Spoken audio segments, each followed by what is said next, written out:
Chapter 15. The Ancient Monastery of the Celestial Dragon. High noon. Sunlight filled the sky. When Fu Hongxue left the inn, he felt as though his spirit was reinvigorated, and that he was capable of dealing with any problems or dangers.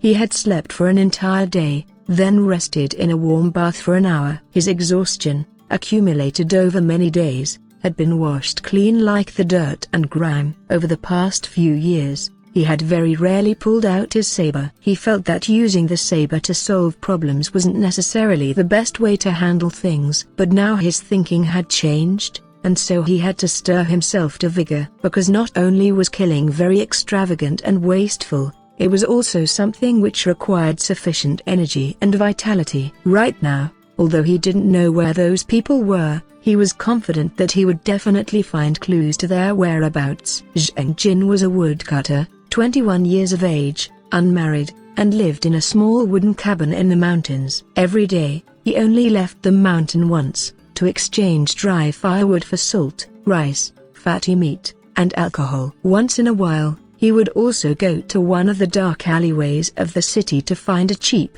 low-cost girl. The firewood he cut was always sold to the tea houses by the major avenues. His firewood was both dry and cheap, and so the tea house managers would always keep him for some tea before letting him leave. Sometimes he himself would buy a kettle of wine as well. Even when he drank, though, he rarely opened his mouth. He wasn't a very talkative person. But on this rainy day, he was very fond of telling a story, the same story each time. He had told it at least 20 or 30 times. Every time he told the story, he would always emphasize this at the beginning. This is an absolutely true story. I witnessed it myself. Otherwise, I wouldn't believe it either. The story happened 3 days ago, at noon. It started from the flash of saber light which he saw within the forest. Even in your dreams, you could never have imagined that there was such a saber. With just a flash of saber light, a vigorous and flourishing horse was suddenly chopped into 2 halves. I saw a young man who looked like he was a playboy from a rich family, with a sword as bright red as fresh blood. No matter who he touched with his sword, that person would immediately fall down. He also had a friend, with a pale face and black hair. His face was so white, it looked translucent. This man was even more fearsome. A broken bar. Although he had told the same story over 20 or 30 times, he still told the story with gusto, and the listeners still heard the story with relish. But this time, he actually shut his mouth before he finished the story, because he suddenly realized that the ashen-faced man was standing right in front of him. A pair of eyes, as sharp as a knife blade, were staring at him. A pitch-black saber, a pair of lightning-like eyes, a rain of blood which shot out like arrows, a broken bar. Zheng Jin only felt his stomach began to contract and twitch again, as though he was almost about to begin vomiting anew. He wanted to flee, but his 2 legs just so happened to go soft. Fu Hongxue watched him coldly. He suddenly said, "Continue." Zheng Jin forced a smile to his face. "Continue a broken bar." "Continue what?" Fu Hongxue said. "That day, what did you see happen after I left?" Zheng Jin wiped away his sweat. "I saw many things, but I didn't see anything clearly." He wasn't totally lying. At the time, he really was so frightened that he almost fainted. Fu Hongxue only wanted to know one thing. What happened to that man who wielded the red sword? Zheng Jin replied very quickly this time. "He died." Fu Hongxue's hands tightened, and his heart sank. His entire body was already ice cold. Only after a long time did he open his mouth again. "How did he die?" "Who killed him?" Zheng Jin said. "Originally, he wasn't going to die. After he sent the carriage off, he warded off 3 people for you. It seemed as though nobody else dared to face his sword, so he also found an opportunity to flee. He moved really quickly, as though he were a gust of wind." As he retold the story, in his heart he was reliving that memory. His features went through many transformations as well. But he spoke very quickly, because he was very familiar with telling this story. But just as he fled into the forest, that horse-butchering saber light suddenly flew out again. Although he dodged the first chop, the man followed with the second chop, and each chop was faster than the previous. He didn't continue, nor did he need to continue, because everyone already knew the end to this story. In front was the demon decapitating saber of heaven's monarch. Behind him was Gongsun Tu and Xiao Sawu. No matter who was caught in this situation, the result would be the same. Fu Hongxue was silent. Although he looked very tranquil, in his heart, he felt as though 1,000 soldiers and 10,000 cavalry troops were stampeding about. The bright moon had sunk down. The swallow had flown away, never to be seen again as well. He was silent for a long time, before asking, what type of person was he? Zheng Jin said, he really looked as though he were a divinity, like he was the prince of hell. He was at least a head taller than everybody present. He wore a golden hoop in his ears, and wore clothes made from animal skins. The saber he wielded in his hands was at least 7 or 8 feet long. Fu Hongxue said. Afterwards, Zheng Jin said, that a chef fellow originally wanted to chop your friend apart and boil him in the pot, but the man who was originally playing chess was totally opposed to this. Afterwards a broken bar. He let out a breath, then continued. Afterwards, they gave your friend's corpse to a monk from the ancient monastery of the Celestial Dragon. Fu Hongxue immediately asked, where is the ancient monastery of the Celestial Dragon? Zheng Jin said, I hear it's at the northern gate, but I've never gone before. Very few people go there. Fu Hongxue said, they gave him to which monk? Zheng Jin said, it seems that monastery only has one monk. He's a crazy monk. I hear that he a broken bar. Fu Hongxue said, what about him? A pained look was on Zheng Jin's face, as though he were about to vomit again. I hear that not only is he crazy, he also likes to eat flesh. Human flesh. The sunlight was as scorching as fire, making the road as hot as a furnace. Fu Hongxue silently strode upon the furnace. He didn't sweat a single drop of sweat. He didn't shed a single tear. The only thing he had left was blood. When I can ride a carriage, I will never walk. I hate walking. He was just the opposite of Yan Nanfei. When he could walk, he would never ride a carriage. He seemed to want to intentionally torment his 2 legs, because these 2 legs brought him too much trouble and misery. Sometimes I can even fall asleep while I'm walking. Right now, he naturally wouldn't fall asleep. There was a very strange look in his eyes. It wasn't a look of grief or of rage. It was a look of uncertainty and pondering. And then he suddenly turned around, heading back to where he came from. What did he suddenly think of? Could it be that there were things he still hadn't thought through, and so he must go back and speak to that woodcutter again? But Zheng Jin was already no longer at the tea house. He just left. The tea house manager said, over the past 2 days, he was always here telling that story. He always stayed here until it was dark. But today, he left particularly early. He clearly felt some dread towards this pale-faced stranger, and so he spoke very carefully and very precisely. And he left in a big hurry, as though he had pressing business to attend to. What road did he take? The manager pointed to a road up ahead. There was a flattering yet obscene smile on his face. His old mistress seems to live on that street. I think her name is Peach. He must have gone to look for her. A dark, dirty, and narrow alleyway. A foul stench emanated from the gutter. Trash was stacked everywhere. Fu Hongxue didn't seem to notice at all. Light shone in his eyes. The blue veins on the hand with which he gripped his saber were bulging out, as though he was very excited, very agitated. What, exactly, did he think of? From behind a tattered wooden door, a woman wearing a string of jasmine flowers suddenly walked out. The perfume and makeup were all cheap. They mixed together with the vile stench of the alleyway to form an evil, degrading lure. She intentionally brought her heavily made-up face close to Fu Hongxue. Her hands had already quietly reached out, intentionally stroking a certain place on Fu Hongxue's upper thigh. There's a bed inside. It's both soft and comfortable. There's also me and a basin of warm water. It only costs 2 silvers. She narrowed her eyes, revealing lascivious laughter in them. I'm only 17, but I am very skilled. I'm even better than Peach. Her laughter was very cheerful. She felt that this transaction was already successful, because a certain part of this man's anatomy had already changed. Fu Hongxue's pallid face suddenly turned red. Not only did he want to vomit,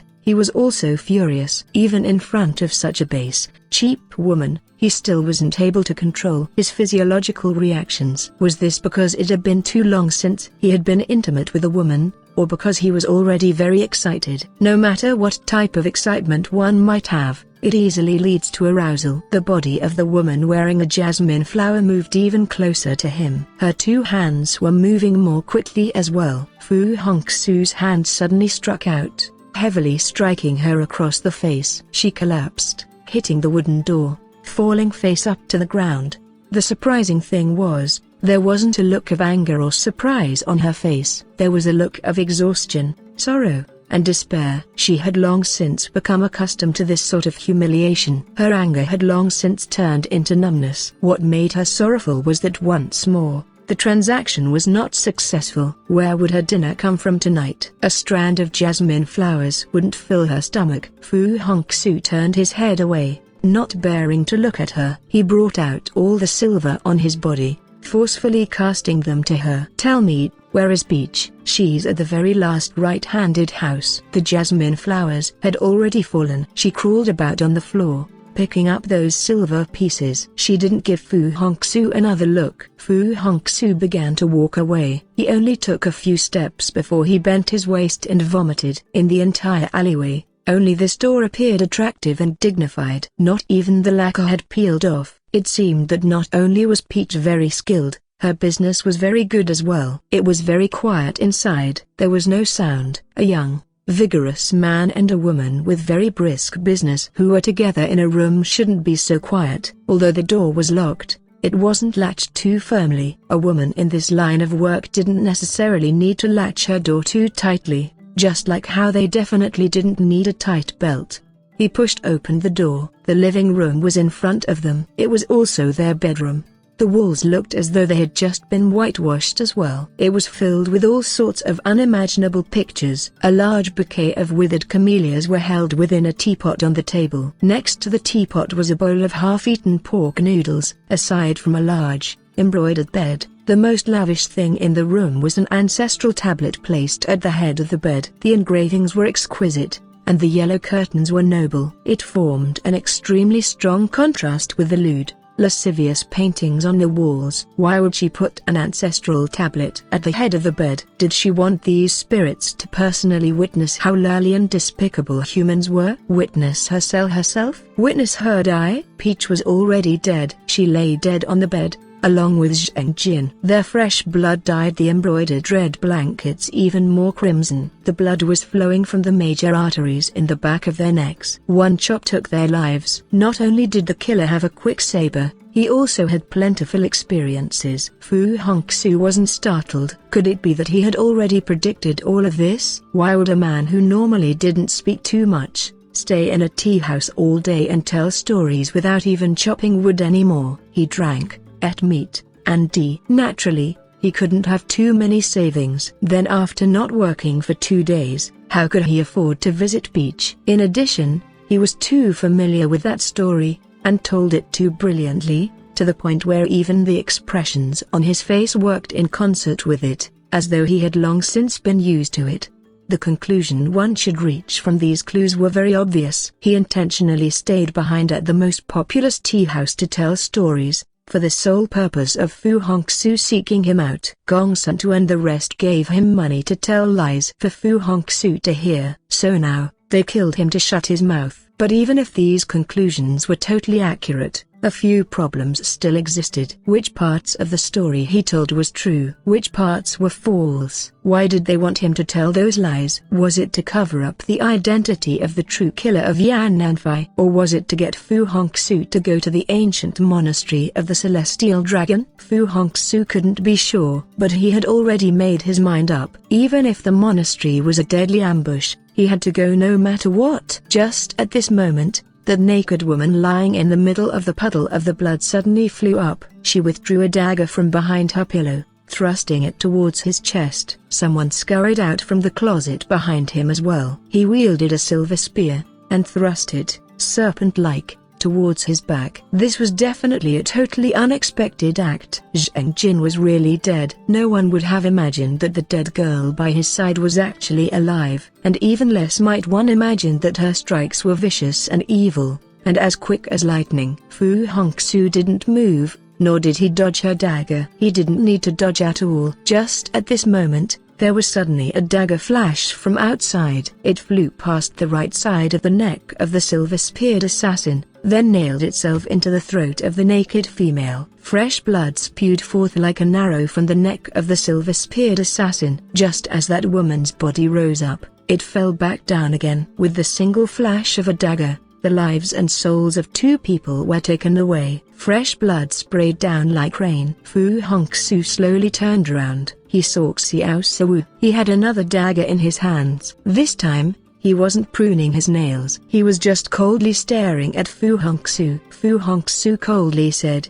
"1 dagger, 2 lives." "Good dagger," Xiao Suwu said. "Was it truly good?" Fu Hongxue said, "Good." Xiao Suwu turned around and took 2 steps away. He suddenly turned his head and said, "Naturally, you could tell that I didn't want to kill you." Fu Hongxue said, "Oh?" Xiao Suwu said, "I just wanted you to look at my dagger again." Fu Hongxue said, "I already saw it just now." Xiao Suwu said, "You've already seen me strike 3 times, and 2 of those times it was directed towards you. With regards to my attacks, there's already nobody else in the world who can see my attacks more clearly." Fu Hongxue said, "Very probably." Xiao Suwu said, "Ye Kai is your friend. Naturally, you've seen him strike as well." Fu Hongxue admitted to it. He had naturally seen it, and not only once. Xiao Suwu said, "Right now, I only want to ask you one thing. If you won't tell me, I won't blame you." Fu Hongxue said,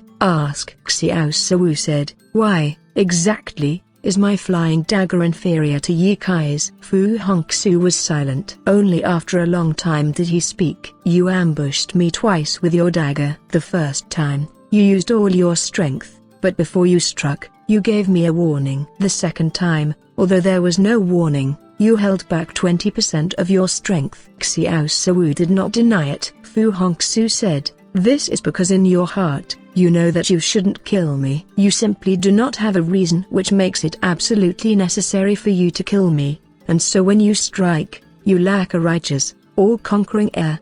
He slowly continued, "But the people whom Ye Kai killed, were all people who absolutely had to be killed. Therefore, he is superior to you." Xiao Suwu said, "Is it this alone?" Fu Hongxue said, "This is enough. You will never be able to surpass him." Xiao Suwu was silent for a long time as well. Suddenly, he turned around. Without even looking back, he departed. Fu Hongxue didn't turn around. After walking for some time, Xiao Suwu suddenly turned around again. He loudly said, "Just wait. There will be a day when I am stronger than him. When that day comes, I will kill you." Fu Hongxue lightly said, "I will definitely wait for you. If you intend to kill someone, abstain from nothing at all." This time, should Fu Hongxue have killed Xiao Suwu? This time, you did not kill him. I fear that next time, you will die to him. This time, Fu Hongxue once again did not strike. But he didn't regret it,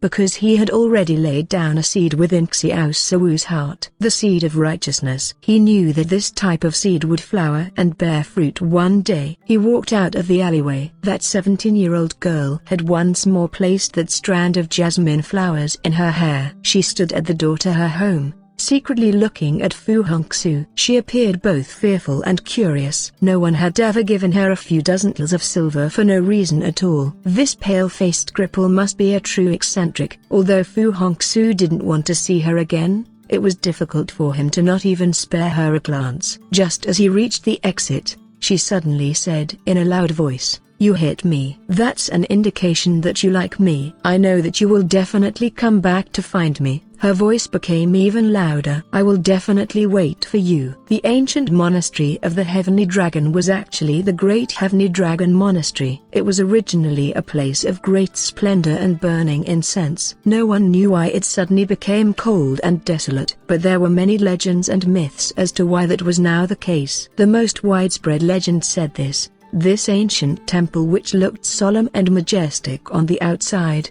was actually a den of sin. The beautiful woman who came to this monastery to pray before the Buddha would often be kidnapped and taken to hidden rooms deep within the monastery. Those who resisted would be beaten to death. Thus, whenever there was no moon or stars in the sky, their lonely, wronged spirits would appear. With regards to whether or not this temple actually had secret rooms, and exactly how many women from good families were raped and defiled, no one was sure, because no one had personally seen any of this. But ever since this story became widespread, the people who came to this temple to pay their respects slowly became fewer in number. The type of person who would actually believe that spending a little money on sesame oil would buy them 4 seasons worth of peace and prosperity naturally wouldn't carefully consider the truth or falsehoods inherent in rumors. There was a dense forest outside of the ancient monastery. Although it was spring, the fallen leaves were very plentiful. The road which led to the monastery had long since been covered by fallen leaves. Even people who often came here might not be able to recognize the road from within the dark forest. Fu Hongxue hadn't come here even once. From his current viewpoint, there were large trees all around which looked absolutely identical. He couldn't tell which direction was the right one. Just as he was hesitating, the sound of footsteps could be heard on the fallen leaves. A monk with features as delicate and refined as a crane's walked by on the leaves. There wasn't a single speck of dust on his flattering, moon-white robes. Although he wasn't very old, he appeared to definitely be a monk of very high learning. Although Fu Hongxue wasn't a pious follower of Buddhism, he still respected eminent monks and men of learning. "Master, where are you headed?" "I come from where I came from. Naturally, I am headed to the place I am going." The monk's features were very heavy, and his hands were clasped together. He didn't even look at Fu Hongxue. But Fu Hongxue wasn't willing to give up the chance of asking for directions. He didn't have the time to go on a wrong road. "Master, do you know by which road one should travel to the ancient monastery of the Celestial Dragon?" "Come with me." The monk's footsteps were slow and peaceful. It seemed as though even if this road were headed to the Western Paradise, he wouldn't hurry up even slightly. Fu Hongxue could only slowly follow him from behind. The night became even gloomier. They finally arrived before a 6-pillared pavilion. The red paint on the banisters of the pavilion had already peeled off. Within the pavilion, there was a zither, a chessboard, a kettle of wine, and a set of ink and a quill. There was also a little stove made from red mud. To be stroking the zither and playing chess, chanting poems and boiling wine within such a secluded grove, this eminent monk was just like a scholar. Both were very aesthetic. Although Fu Hongxue had never experienced this sort of relaxed luxury, he still respected others enjoy this sort of refined pleasure. The eminent monk, as refined and elegant as a crane, had already entered the pavilion. He picked up a chess piece and stared at it. There was a look of great pondering in his eyes, as though he was considering how, exactly, he should make his next move. Afterwards, he slowly put the chess piece in his mouth. With a gurgle, he swallowed it. Next, he broke the zither apart and put the wooden pieces into the oven, and lit a fire. He poured the alcohol in a pot out and washed his feet with it, then poured the ink in the ink slab into wine kettle and boiled it on top of the fire. Then he lifted up the chessboard and rapped on it non-stop, revealing a satisfied smile on his face, as though this sound was much more beautiful than the sounds of zither playing. Fu Hongxue, watching, was stunned. This seemingly advanced, erudite monk was actually a crazy monk. Fu Hongxue was stunned yet again. That monk is not only crazy, he also likes to eat flesh, human flesh. That monk was looking at him up and down, as though appraising how much flesh there was on his bones. But Fu Hongxue still couldn't believe it. "You really are a crazy monk?" "Crazy is sane. Sane is crazy." The monk giggled. "Perhaps the truly crazy one isn't me, but you." "Me? If you weren't crazy, why would you court death?" Fu Hongxue tightened his hands. "You know who I am? Know where I am going?" The monk nodded, then shook his head. He suddenly raised his head to the sky, then mumbled, "It's over. All over. 1,000-year-old ancient monastery is about to collapse. A sea of people will become drenched with blood. Where do you want this monk to go?" He suddenly picked up the wine kettle on the fire, then poured its contents into his mouth. The ink overflowed, pouring out of the corners of his lips, dripping down and staining his moon-white robes. He suddenly fell to his knees and began to loudly weep. Pointing to the west, he loudly shouted, "If you want to die, hurry up and go die." Sometimes, living is a fate worse than death. Just at this moment, the sound of a bell being struck suddenly came from the west. This was the 1,000-year-old copper bell of the ancient monastery. Only it could produce such a clear, loud, and melodious sound. If there was only a mad monk in this ancient monastery, who was ringing the bell. The bitterly crying monk suddenly jumped up. His eyes were suddenly filled with shock and terror. "This is a funeral bell," he loudly cried out. "When a funeral bell sounds, then someone is surely about to die." Rising to his feet, he threw the wine kettle at Fu Hongxue, then continued, "If you don't die, others will die. Why don't you hurry up and go die?" Fu Hongxue looked at him. He dully said, "I go."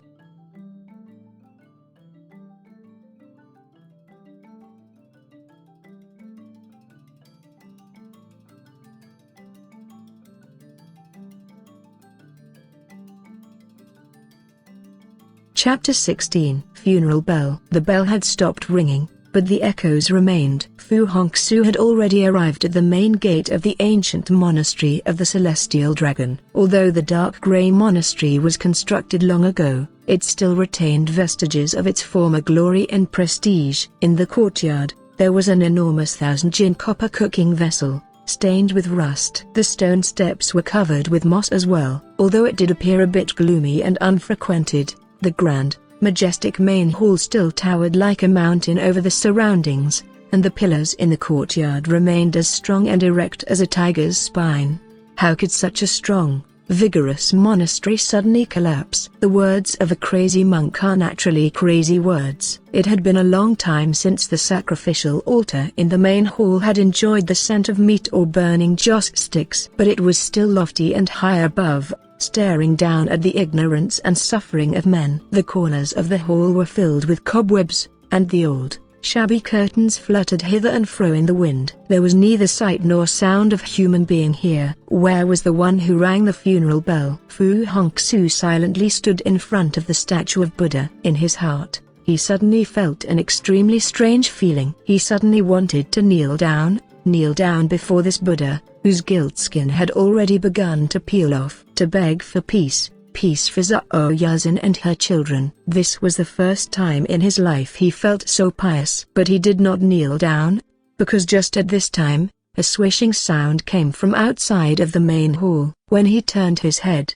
he saw a rainbow-colored, lightning-like flash of saber light flickering outside. Where the saber light flashed, those pillars in the courtyard, as strong and erect as a tiger's spine, were severed. Swishing sounds continually entered the ear, and the mountain-like main hall began to tremble and away. He inclined his head upwards, and immediately saw that the pillars and beams supporting the ceiling were beginning to slide down. The words of that crazy monk weren't just crazy words. After the dancing saber light flashed across the main hall, this towering, millennia-old monastery truly did collapse. What type of saber was that? How could it have such fearsome strength? Fu Hongxue tightly gripped his saber. This saber was a weapon beyond compare, but this saber definitely didn't have such a fearsome strength. With a thundering sound, one corner of the main hall collapsed. But Fu Hongxue did not collapse. The mountains might burst and the earth might split, but some people will never collapse. Another corner of the main hall collapsed. Rubble and debris flew about as though propelled by wind. The swallows on the roof beams had long since flown away. But Fu Hongxue continued to stand there without moving. Outside,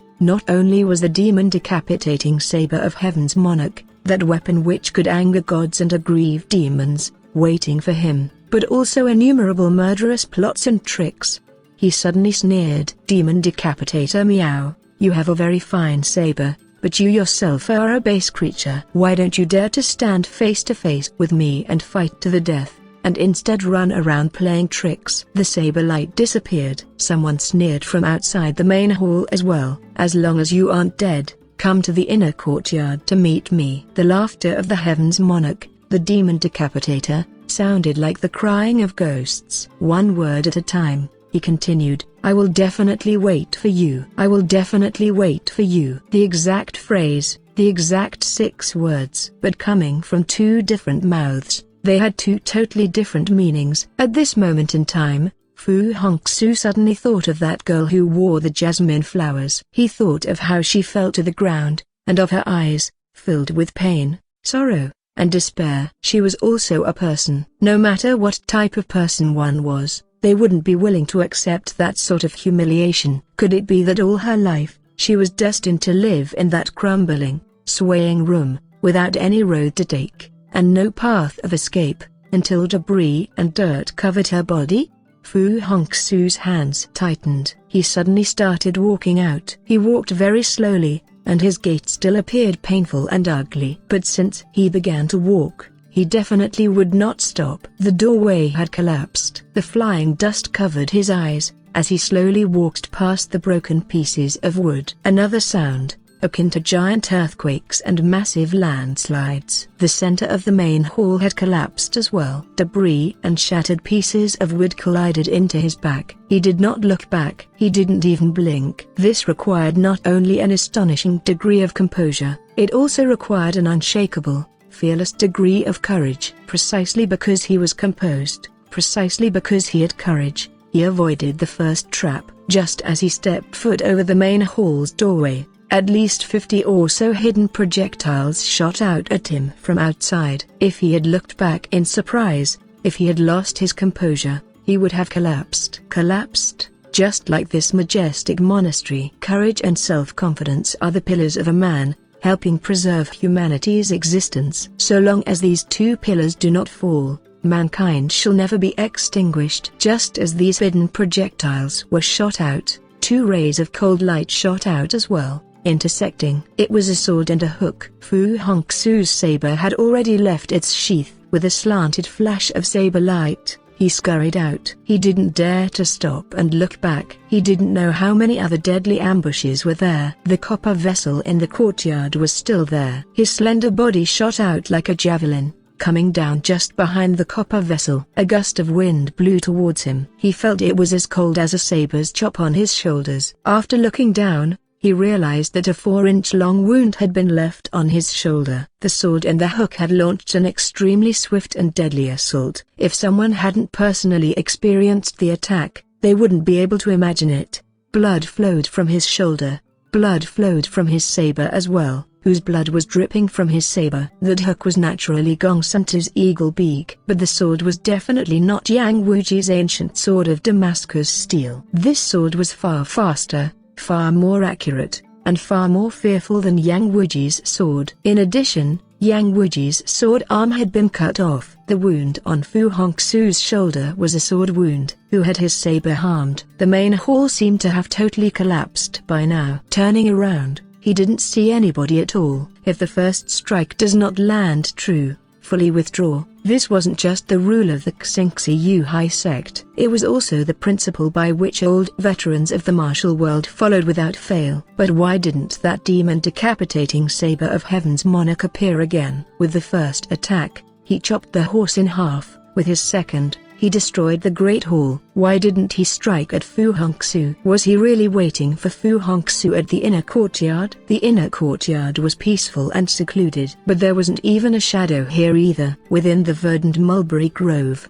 there was someone singing light songs. The songs were soft and haunting, causing gloom and capable of extinguishing one's soul. There were 3 lit verandas in the grove. The doors and the windows were all open. As soon as one entered the grove, one could see a giant who looked like a deity from heaven. He was squatting in front of a barbarian bed, his hair all tousled, tied together with a golden ribbon. On his body, he wore a golden embroidered robe, but beneath his waist, he wore a battle kilt made from a tiger's belt. Light shone out of his panther-like eyes, and his bronze skin sparkled. He looked just like one of the titans, who existed when the heavens and the earth were first separated, or like an undefeatable god of war from the myths. 4 women with coiffed hair and light garments were wrapped around his body. One was holding a golden cup and sitting on his knee. Another was combing his hair. A third was taking off his boots. The other was sitting far away beneath the window, and singing in a low voice. They came from the cart on which the ghostly granny had arrived in. Although they were no longer young, they had their own mature, graceful, womanly elegance. If they weren't mature women, how could they endure such a virile, healthy titan? A stove burned in one corner of the room. A saber was placed on the table. The handle of the saber was 1 foot, 3 inches long. The blade was 7 feet, 9 inches long. There were many dazzling pearls sewn onto the beautiful sharkskin sheath. This saber was the demon decapitating saber of Heaven's monarch. This man was Miao Tamwang, Heaven's monarch. Miao. Fu Hongxue stepped onto the leaves. He slowly made his way over. He already saw this person, although his features were still totally expressionless. Every single nerve in his body had become taut. Strength great enough to destroy a hall, and to cut a galloping horse in half, originally could only be found in fairy tales. But now, it just so happened to appear right in front of his eyes. The woman singing a song beneath the window only turned to glance at him. Her song did not change, but it sounded even more dreary now. The woman holding the golden cup suddenly let out a sigh. Why would a perfect good person insist on coming here to die? The woman combing his hair coldly said, because even if he was alive, he wouldn't be happy. But the woman taking off his boots began to laugh. I like to see people being killed. The woman combing his hair said, but it might not be good to see this person be killed. The woman taking off his boots said, why? The woman combing his hair said, judging from his face, this person probably doesn't have a drop of blood in his veins. The woman holding the golden cup said, even if he does, it's probably cold. The woman taking off his boots was still laughing. Cold blood is better than no blood. I just want to see a little bit of blood. I've always been a very easily satisfied woman. Fu Hongxue had already walked to the window. He stopped. It seemed as though he hadn't heard a single word which they had said.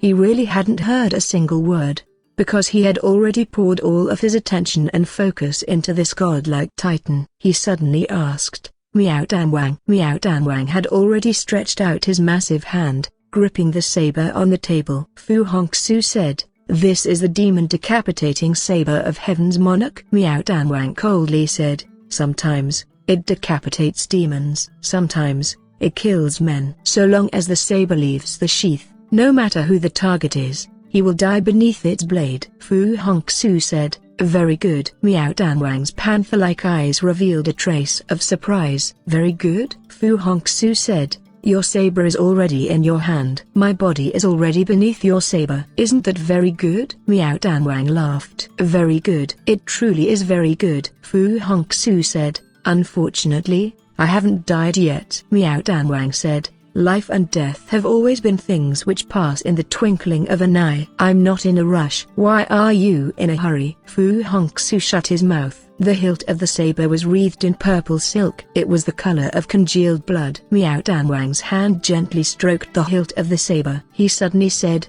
are you waiting for me to draw my saber? Fu Hongxue nodded. Miao Danwang said, the rumors of the martial world say that your saber is a weapon which is fast beyond compare. Fu Hongxue didn't deny it. Miao Danwang said, why don't you draw first? Fu Hongxue said, because I want to see your saber. If I pull out my saber, I'm afraid that your saber will never have a chance to leave the sheath again. Although he didn't say those words, his meaning was very obvious. Miao Danwang suddenly laughed loudly. He suddenly stood up, and the woman sitting on his knee immediately rolled off the bed. Standing, he towered at least 9 feet high. His waist was so thick, it couldn't be embraced. He looked all the more majestic and awe-inspiring. Only a person such as him was worthy of using a saber such as this. Fu Hongxue stood in front of him, appearing like a black panther standing in front of a majestic lion. Although the majestic lion was awe-inspiring and terrifying, the panther would definitely not cower from it. Miao Danwang's laughter didn't stop. Do you insist on me drawing first? Fu Hongxue nodded. Miao Danwang said, you won't regret it. Fu Hongxue smirked. Just at this moment, a thunderbolt-like flash was charging downwards at him. Miao Danwang's hand was still gripping the hilt of the saber. The blade was still hidden within the pearl-encrusted sheath. He hadn't drawn his saber. The saber light flew out from behind Fu Hongxue, as though lightning had suddenly struck out from clear skies. Fu Hongxue had already focused all of his attention on the titan in front of him. How could he imagine that the saber light would come from behind him? Although the woman outside had not ceased her song, she had secretly closed her eyes. She had already seen this thunderbolt-like saber flash's power. Where the saber appeared, flesh and blood would fly. She had seen it too many times. She couldn't bear to watch. She clearly didn't really like to watch people being killed. But this time, after the saber flash chopped down, Flesh and blood didn't fly about. Fu Hongxue's body suddenly shot out at an incline, just perfectly managing to flit by the saber flash. His saber had already left the sheath as well, and with a backwards chop, he counterattacked to the rear. He had already calculated the position. This saber attack of his should have landed right above the knees of the saber-wielding man behind him. He never miscalculated, and his saber had never missed its mark. But after his saber shot out, he didn't see blood. He only heard a swishing sound. It wasn't the sound of bones being snapped. It was the sound of bamboo being chopped. The 9-foot-long demon decapitating saber of Heaven's monarch flew out into the air. The tip of the saber sliced into the ground, emanating a startling rainbow saber light. From within the startling rainbow saber light, it seemed as though there was a very small human shadow. With a sad and shrill laugh, it flew into the mulberry grove. The laughter disappeared with the shadow. But 2 shattered wooden stakes had suddenly appeared on the ground. Could it be that these were the 2 legs of that person? Can it be that he came while walking on stilts? Fu Hongxue turned around. His saber was already sheathed. The godlike deity had already fallen down on top of the barbarian bed. All of his earlier majesty and aura had totally disappeared. Could it be that the undefeatable god of war was nothing more than a paper puppet? Staring at him, Fu Hongxue said, "Who was that person?" The Titan said, "Miao Tamwang." "He is the real Miao Tamwang," Fu Hongxue said. "And you?" The Titan said, "I am only his puppet, a puppet for the attention of others to be drawn to." Just like this saber, he drew the saber from within a magnificent, pearl-embroidered sheath. He drew out a wooden saber with a layer of silver paint on top of it. This really was totally preposterous. Only a madman would do something like this. Fu Hongxue couldn't help but ask, what type of person is he, exactly? Why did he do something like this? The giant bowed his head. The woman holding the golden cup was pouring alcohol into it non-stop. She poured for herself and drank it herself. The song of the woman underneath the window suddenly stopped. In a loud voice, she said, "They don't dare tell you." "I'll tell you." Her song was gentle and beautiful. However, her voice was now grief and hoarse with pain. "He isn't a man at all, but he is desperate to believe in the illusion that he is a husband who can satisfy 4 women at once. He is only 3 feet, 8 inches tall, but is desperate to believe in the illusion that he is a godlike giant. He does all of these things simply because he is a madman." The woman holding the golden cup suddenly clapped her hands and laughed loudly. Great cursing, such wonderful cursing. She was laughing, but her face had already become contorted with pain. "Why don't you straightforwardly show this man surnamed Fu how our mighty husband satisfies us?" The woman who was taking off his shoes suddenly tore her clothes apart. Her snow-white chest was filled with traces of lash marks. "This is how he satisfies us." Her laughter was even more miserable than sobs. "I've always been an easily satisfied woman. I am simply so satisfied that I could die." Fu Hongxue silently turned around. He silently walked away. He couldn't bear to look, and couldn't bear to listen. He suddenly thought of that girl who wore the jasmine flowers once more. They were all the same. They had been wrecked, had been devastated. In the eyes of men, they were all women without face. Were they shameless because they were enduring the depredations of men? No matter how frenzied the depredations, they couldn't help but endure it because they simply couldn't resist, and had no place to run to. Is this what being a without face really meant? Is this a shamelessness? The women were shouting, "Why don't you rescue us? Why won't you take us away?" Fu Hongxue didn't look back. It wasn't that he didn't want to rescue them, but he didn't have the ability to whatsoever. There simply was nobody who could solve their problem. So long as men who really wanted face existed in the world, there would definitely be a shameless women such as them in the world. This is the real problem. This problem could never, ever be solved. Fu Hongxue didn't look back, because he almost wasn't able to resist from vomiting. He knew that the only way he could save them wasn't by taking them away. Only by killing Miao Tamwang could he truly free them. Freshly broken twigs were on the ground. They had been shattered by a saber. It was the saber of the demon decapitating saber of Heaven's monarch. He chased down the path of these tracks. Perhaps Miao Tamwang had long since fled far away. He wasn't really chasing Miao Tamwang, but an objective. He knew that so long as breath remained in his body, He would never give up this objective. By now he realized why Yan Nanfei absolutely had to kill Hongxue. What they were killing wasn't actually the person, but the evil and tyranny which that person represented. He passed by the mulberry forest and entered the inner courtyard. A person was standing in the middle of the rubble of the courtyard, laughing stupidly at him. Even a millennia-old monastery has collapsed. Why haven't you died? What are you waiting for? On his moon-white monastic robes, ink dribbled here and there. But in his hands, he held a freshly blooming flower, a fresh, new, pure flower, a tiny yellow flower. At the foot of a mountain, there was a cabin which not only had bamboo growing outside of it, but also a few yellow flowers. It was planted by a young girl, a girl with big eyes and long hair. Fu Hongxue's heart sunk, his pupils suddenly contracted, and the hand with which he gripped the saber clenched even tighter. Where did this flower come from? People come from their origins. Flowers naturally come from their origins as well. The crazy monk was still laughing stupidly. He suddenly tossed the flower in his hand to Fu Hongxue. First look and see what type of flower this is. I cannot tell. This is a flower of grief and farewell. There's no such flower in the world. Fu Hongxue's flower-holding hand was ice cold. There is. Since there is grief in the world and farewells in the world, why wouldn't there be a flower of grief and farewell? The crazy monk was no longer laughing. In his eyes, there was a look of indescribable pain. Since there is such a thing as a flower of grief and farewell, the person who picked it would naturally be grieved and about to bid farewell. Fu Hongxue held the flower with his two hands. His hands did not move, and there was no wind here. But the petals of the flower suddenly began to fall, and the stem of the flower began to wither. These two hands were originally used to draw his saber. The force in these two hands was more than enough to destroy all life. The crazy monk's sadness became even greater. The flower came from its origins, and has gone to its departure point. What about the person? Why hasn't the person gone back yet? Fu Hongxue said. Go back where? The crazy monk said. From whence one came, is where one should return. If you go back now, perhaps you'll make it in time. Fu Hongxue said. In time to do what? The crazy monk said. How should I know what you are going to do? Fu Hongxue said. Who, exactly, are you? The crazy monk said. I am only a crazy monk. I only happened to pick up a little flower, is all. He suddenly waved his hands and shouted loudly, Go,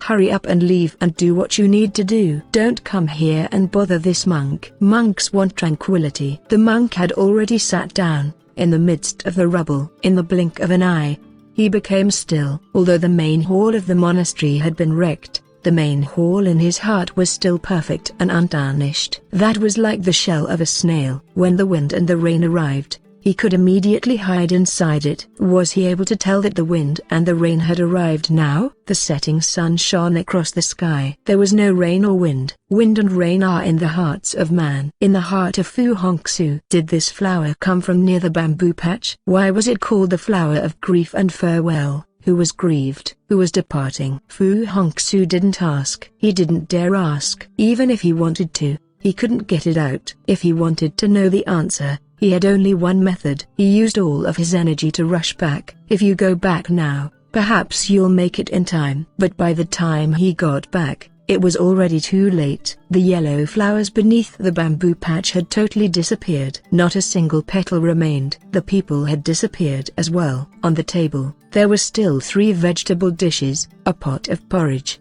and 2 sets of chopsticks. The porridge was still warm. The children's urine on the bed hadn't dried yet either. Where were they? Saoyazin, Dushiki. Fu Hongxue howled loudly, but there was no reply. Did Saoyazin desert him, or did Dushiki betray them? Fu Hongxue raised his head to the heavens. He asked the sky, but the sky did not respond. He asked the stars, but they were silent. He asked the bright moon, but the bright moon had long since sunk down. Where would he have to go in order to find them? Where could he go to hide from this wind and rain? The night was gloomy and dark. From within the darkness, there were suddenly 3 popping sounds, and then a lightning bolt appeared. It wasn't a lightning bolt. It was saber light. From within the saber light, the shadow of a person taller than a tree could be seen. The shadow flew out at the same time as the saber light. It was a deformed dwarf. He walked on a 3-foot-long bamboo pole, and in his hands, he wielded a 9-foot-long saber, the demon decapitating saber of Heaven's monarch. A flash of saber light. It chopped apart the bamboo patch, then rushed towards Fu Hongxue. Fu Hongxue retreated 8 feet. The saber light chopped again. The eaves of the house split apart. The power of the demon decapitating saber of Heaven's monarch was like that of a thunderbolt or a thunderclap. The vertical saber once more chopped at Fu Hongxue. In the blink of an eye, over 7 chops had been launched. Fu Hongxue continued to retreat. He could only retreat, because he could neither block nor counterattack. He had to leap 3 feet into the air before his saber could hit Miao Tanwang, who was standing on those bamboo poles. But his entire body had been surrounded by the power of the demon decapitating saber of Heaven's monarch. Miao Tanwang was gripping the saber with both hands. One chop followed after another, not even giving him the chance to pant. But even true thunderbolts and thunderclaps had an interval time. Even a real god of war would eventually exhaust his strength. Fu Hongxue dodged over 49 saber chops in a row. His body suddenly shot out from within the saber light. His saber had shot out as well. The demon decapitating saber of Heaven's monarch was too long. A foot longer, a foot stronger. As the saying goes, a broken barb at the blade could only strike from afar. When the enemy rushed into close combat, there was no one way to save oneself. He saw this fatal flaw of Miao Tanwang's. His saber had already pierced towards Miao Tanwang's heart. Who would have imagined that just at this moment, Miao Tanwang's stilts suddenly shattered into many pieces. He suddenly fell down from the sky, and released the demon decapitating saber of Heaven's monarch as well. With a backhand, he drew out a different saber, a short saber, radiating cold light in all directions. Carrying his body's downward force, it pierced towards Fu Hongxue's chest. Fu Hongxue's surefire attack had instead become his own fatal weakness. When a brave panther charged towards a person, an experienced hunter would often dodge from beneath them and use a knife to split them open. Right now, Fu Hongxue's midair body was like that of a leaping panther. The hunter's knife had already reached his chest. He could even sense that the ice-cold saber had split apart his clothes. Miao Tanwang had already calculated that he definitely could not dodge this slash. This wasn't the demon decapitating saber of Heaven's monarch, but it was still a saber for killing people. He had already concentrated all of his strength into that saber, but his strength suddenly disappeared. All strength suddenly disappeared. It was as though all of the air in a balloon had suddenly escaped through a hole. His saber clearly could have pierced Fu Hongxue's chest, but he had no power left to stab with. What had happened? He didn't understand. Even in death, he didn't understand. He saw blood, but it wasn't Fu Hongxue's blood. Where did the blood come from? He didn't understand this either. Only now did he suddenly feel an indescribably cold feeling in his throat, as though it had already been cut open. But he couldn't believe it. He definitely could not believe that when the saber light had flashed earlier, it had already cut open his throat. Even in death, he wouldn't believe that there could be such a fast saber in the world. He didn't even see that saber.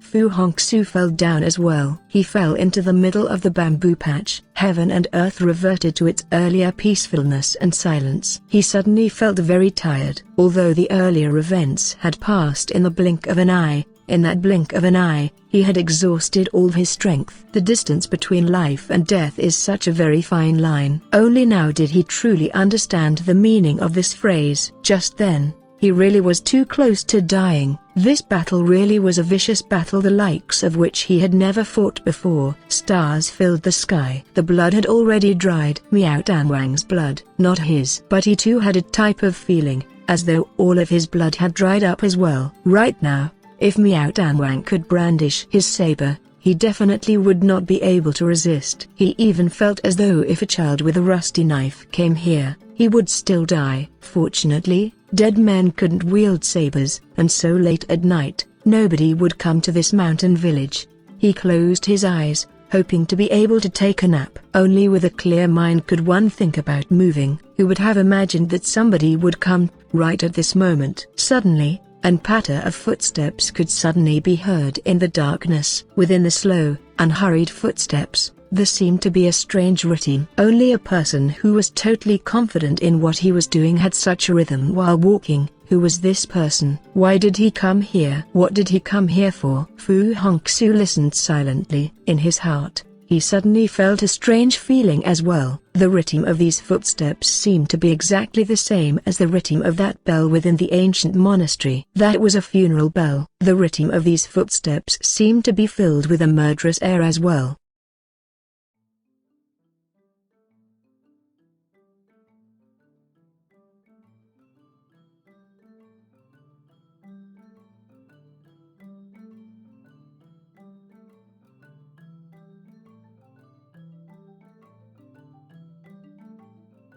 Chapter 17. Despair. The sound of the footsteps slowly drew near. From within the darkness, a man finally appeared. In his hands, he held a flower, a tiny yellow flower. The one who came was the crazy monk. He was still wearing that ink-splattered robe. He slowly walked over, placing the yellow flower within the midst of the bamboo patch. People return to their origins. Flowers return to their origins as well. That dense sadness remained in his eyes. But although the yellow flower is the same as it ever was, the features of this place have totally changed. Fu Hongxue was also stupidly staring at the yellow flower beneath the bamboo patch. You know where I came from. You also knew where the flower came from. Thus, you came. The crazy monk said. What do you know? Fu Hongxue said, I know nothing. The crazy monk said, you don't know who plucked the flower. Do you also not know who I am? Fu Hongxue said, who are you? The crazy monk suddenly pointed at the ink splatters on his robes. Can you tell what this is? Fu Hongxue shook his head. The crazy monk let out a sigh. He suddenly sat down in front of Fu Hongxue.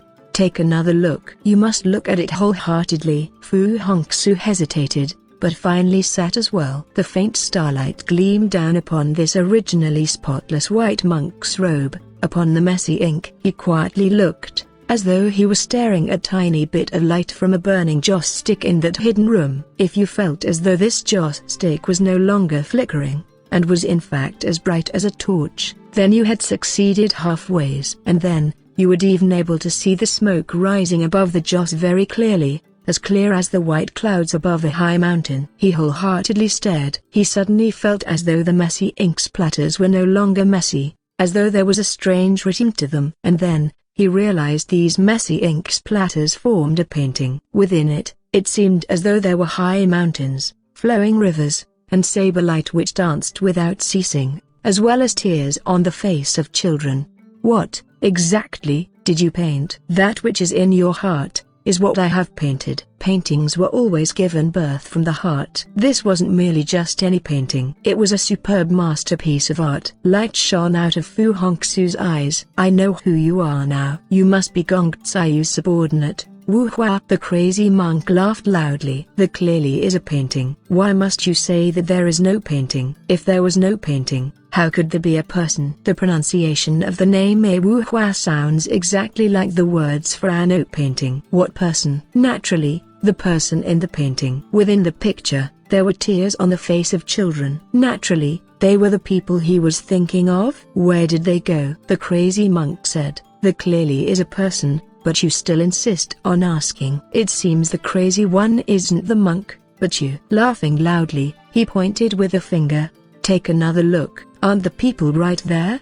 He was pointing at that small room. The doors and the windows of the small house were always open, but at some point in time, lights were lit as well. Fu Hongxue stared along his pointing finger. He was instantly stunned. The room really did have two people. Dushiki and Zhaoyazan were there, eating gruel. The bowl of gruel, which had turned cold, suddenly was steaming warm again. Fu Hongxue's entire body had become ice cold. Could it be that they were the same as the ink painting on the monk's clothes, that they were totally imaginary? They were not. There really were two living people in the room. They really were Dushiki and Zhaoyazan. After seeing the ink on the monk's clothes, it seemed as though he could clearly see every single wrinkle on their faces, as though he could even see the pores on their faces open and close, their muscles jumping about.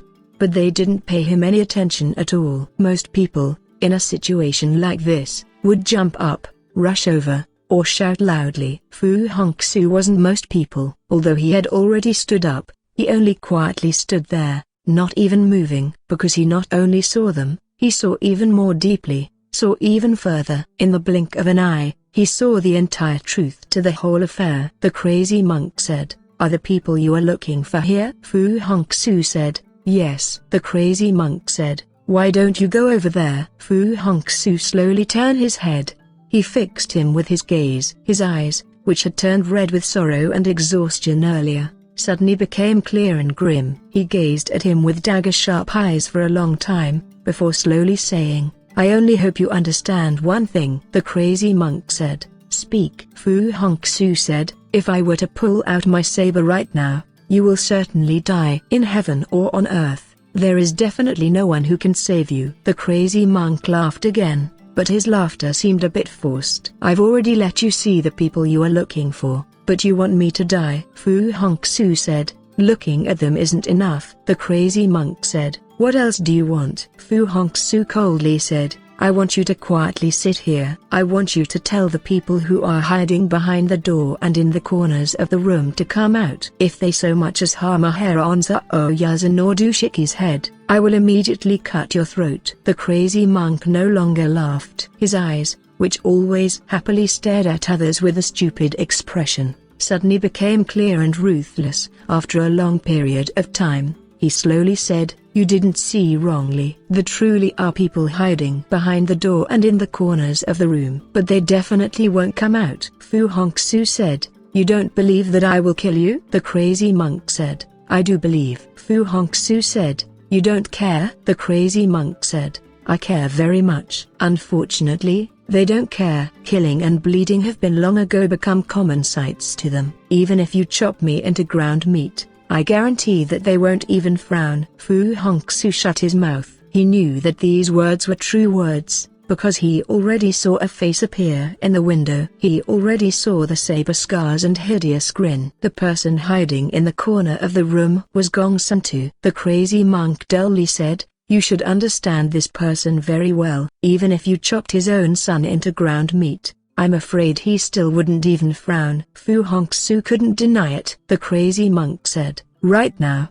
I only want to understand one thing." Fu Hongxue said, "Speak." The crazy monk said, "If they chopped Zhao Yazan and Dushiki into ground meat, would you care?" Fu Hongxue's hands tightened, but his heart sunk. Gongsun suddenly laughed loudly. Great question. I can also guarantee that if Fu Hongxue so much as harms a hair on your head, I will immediately cut their throats." Fu Hongxue's pale face had already been twisted with rage and pain. The crazy monk said, "Do you believe the words he said?" Fu Hongxue said, "I believe, and I care very much. I want them to keep on living, but I don't know what you want." The crazy monk said, "Will you give us whatever we want?" Fu Hongxue nodded. "So long as they live, so long as I have it." The crazy monk laughed again. "I just want you to take off your clothes." "Take everything off." Fu Hongxue's pallid face suddenly turned red. Every single vein on his body had suddenly bulged out. He would rather die than accept this sort of humiliation. However, right now he simply could not resist. The crazy monk said,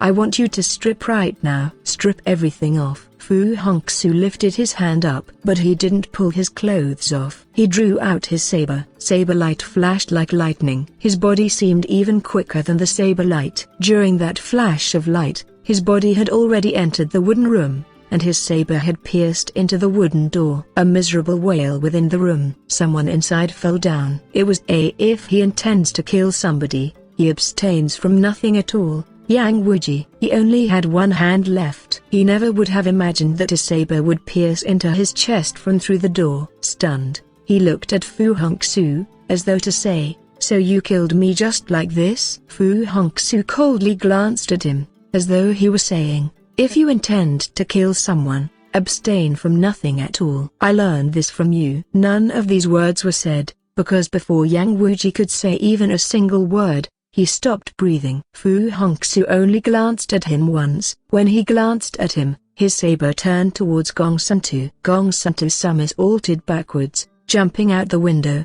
He actually avoided the chop, because this chop was not intended to kill. Fu Hongxue used the chop to protect Zhao Yazan. With a flash of saber light, The saber entered the sheath again. Hongxue stood within the bamboo patch far away. Cold sweat poured down from his scarred face like rain. Cao Yuzhen put down the gruel. Her tears immediately fell down her face like pearls. Du Shiki stared at her. There was a strange look in his eyes. The crazy monk sighed again. Good. What a very fearsome person. What a quick saber. Although there was no expression on Fu Hongxue's face, his heart was still thumping like mad. He wasn't totally certain of success in the attack he had just launched. Only, all the trump cards seemed to be held in the enemy's hands, and he had no other choice but to make a risky, last-ditch assault. Hongxue suddenly laughed coldly. Although this gamble of yours paid off very well, you still haven't won this game. Fu Hongxue said. Oh, Hongxue said. Because the very last trump card is still in our hands. What was his last card? Hongxue said. Actually, you yourself should be able to think of it. If nobody guided us here, how could we have found this place? Fu Hongxue's hand tightened again. Who, exactly, had sold him out? He suddenly heard a cry of alarm. Du Shiki suddenly reached out, seizing Cao Yuzhen's arm, grabbing her over and placing her before him. Fu Hongxue suddenly turned around. It was you. Du Shiki looked at him. There was still a very strange look in his eyes, as though he wanted to speak, but couldn't bear to. Fu Hongxue said, originally, you were a bold man. How could you do something like this? Du Shiki finally couldn't resist saying, we're broken bar. He only said that one word, but his eyes suddenly bulged out. Fresh blood suddenly flowed out at the same time from his eyes, his nose, and the corners of his mouth. Cao Yuzhen hit him with her arms, and he fell down. A sharp knife stuck out from between his ribs, a foot-long blade without a handle. His face was skewed with pain, and his lips were spasmodically jerking, as though he was still saying, I was wrong. Runga broken bar. It would be difficult for any human being to avoid making a mistake. Nobody was an exception to the rule. As soon as Cao Yuzhen's hands released the knife, she immediately retreated. She suddenly turned around and hugged Fu Hongxue tightly. She cried out, I killed only a broken bar. I killed someone. To her, it seemed as though killing someone was worse than being killed. This clearly was the first time she killed someone. Fu Hongxue had this sort of experience before. The first time he killed someone, he vomited out all the contents of his stomach.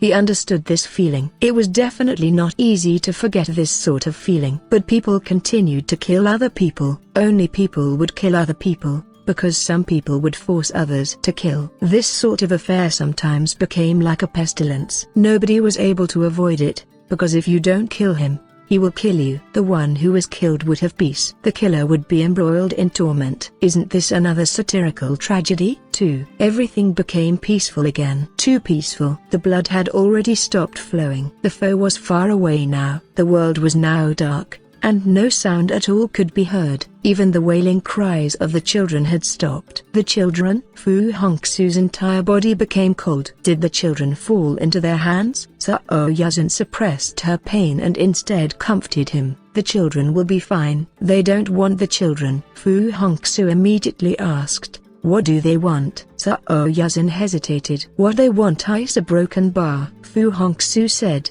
is it the peacock plume? Cao Yuzhen could only admit it. They believe that THxChemSci has already given the peacock plume to me. As long as I am willing to give them the peacock plume, they will return the children to me. Her tears began to drip again. But I do not have the peacock plume. I've never even seen that damn thing. Fu Hongxue's hands were so cold. So cold, it was frightening. Cao Yuzhen clenched his hands. She gloomily said, I didn't want to tell you this at first. I know that there is no one in the world who can go and get the children back for me. Fu Hongxue said, they are my children as well. Cao Yuzhen said, but you don't have the peacock plume. Even if you can kill them all, you still won't be able to get my children back. Fu Hongxue shut his mouth. He couldn't deny that he himself couldn't solve this problem. He felt as though there were a dagger slicing his heart. Cao Yuzhen consoled him again. They won't harm the children for now. But you were broken bar. She gently held Fu Hongxue's pale white face. You are already too tired, and you are injured as well. You must rest well, and think of a way to temporarily forget about these worries. Fu Hongxue did not open his mouth, nor did he move. He was totally numb. because he did not have the peacock plume, and he could not rescue his children. He had personally delivered them into this world, but now he could only watch and do nothing as they suffered. Watch as they die. Sao Yazan naturally could see his pain. Crying, she pulled him onto the bed. Pressing his shoulders, she said in a soft voice, "Right now, you must do your best to relax. Don't think about anything. Let me treat your wound." She gently caressed his face, then forcefully sealed 7 of his acupoints. No one could think of this change. Even if everyone in the world could have thought of this, Fu Hongxue definitely could not have thought of it. Shocked, he looked at her, but his surprise was far inferior to his pain. When you truly have treated someone wholeheartedly, only to have that person to sell you out a broken bar, this sort of pain is indescribable. Sao Yazan laughed. Her laughter was very soft and gentle, very sweet. "It seems you are very unhappy. Is it your wound which hurts, or your heart which hurts?" Her laughter became even more cheerful. "Regardless of which place is hurting, it won't hurt very shortly, because dead people can't feel pain." Smiling, she asked, "Originally, I thought you had the peacock plume, but now it seems that I was wrong. So, I will kill you immediately. By then, you won't have any troubles or worries at all." Fu Hongxue's lips were chapped. He couldn't even say a single word. Sao Yazan said, "I know you must want to ask me why I have treated you like this, but I refuse to tell you." She looked at his saber. "You said that nobody is allowed to touch your saber, but right now, I insist on touching it." She stretched her hand out and pulled out the saber. "Not only am I going to touch it, I am going to use this saber to kill you." Her hand was only an inch away from the saber. Fu Hongxue suddenly said, "It's still best if you don't touch it." Sao Yazan said, "Why?" Fu Hongxue said, "Because I still don't want to kill you." Sao Yazan laughed loudly. "I insist on touching it, and I want to see what sort of method you will use to kill me." She finally touched that saber. His saber suddenly flipped up,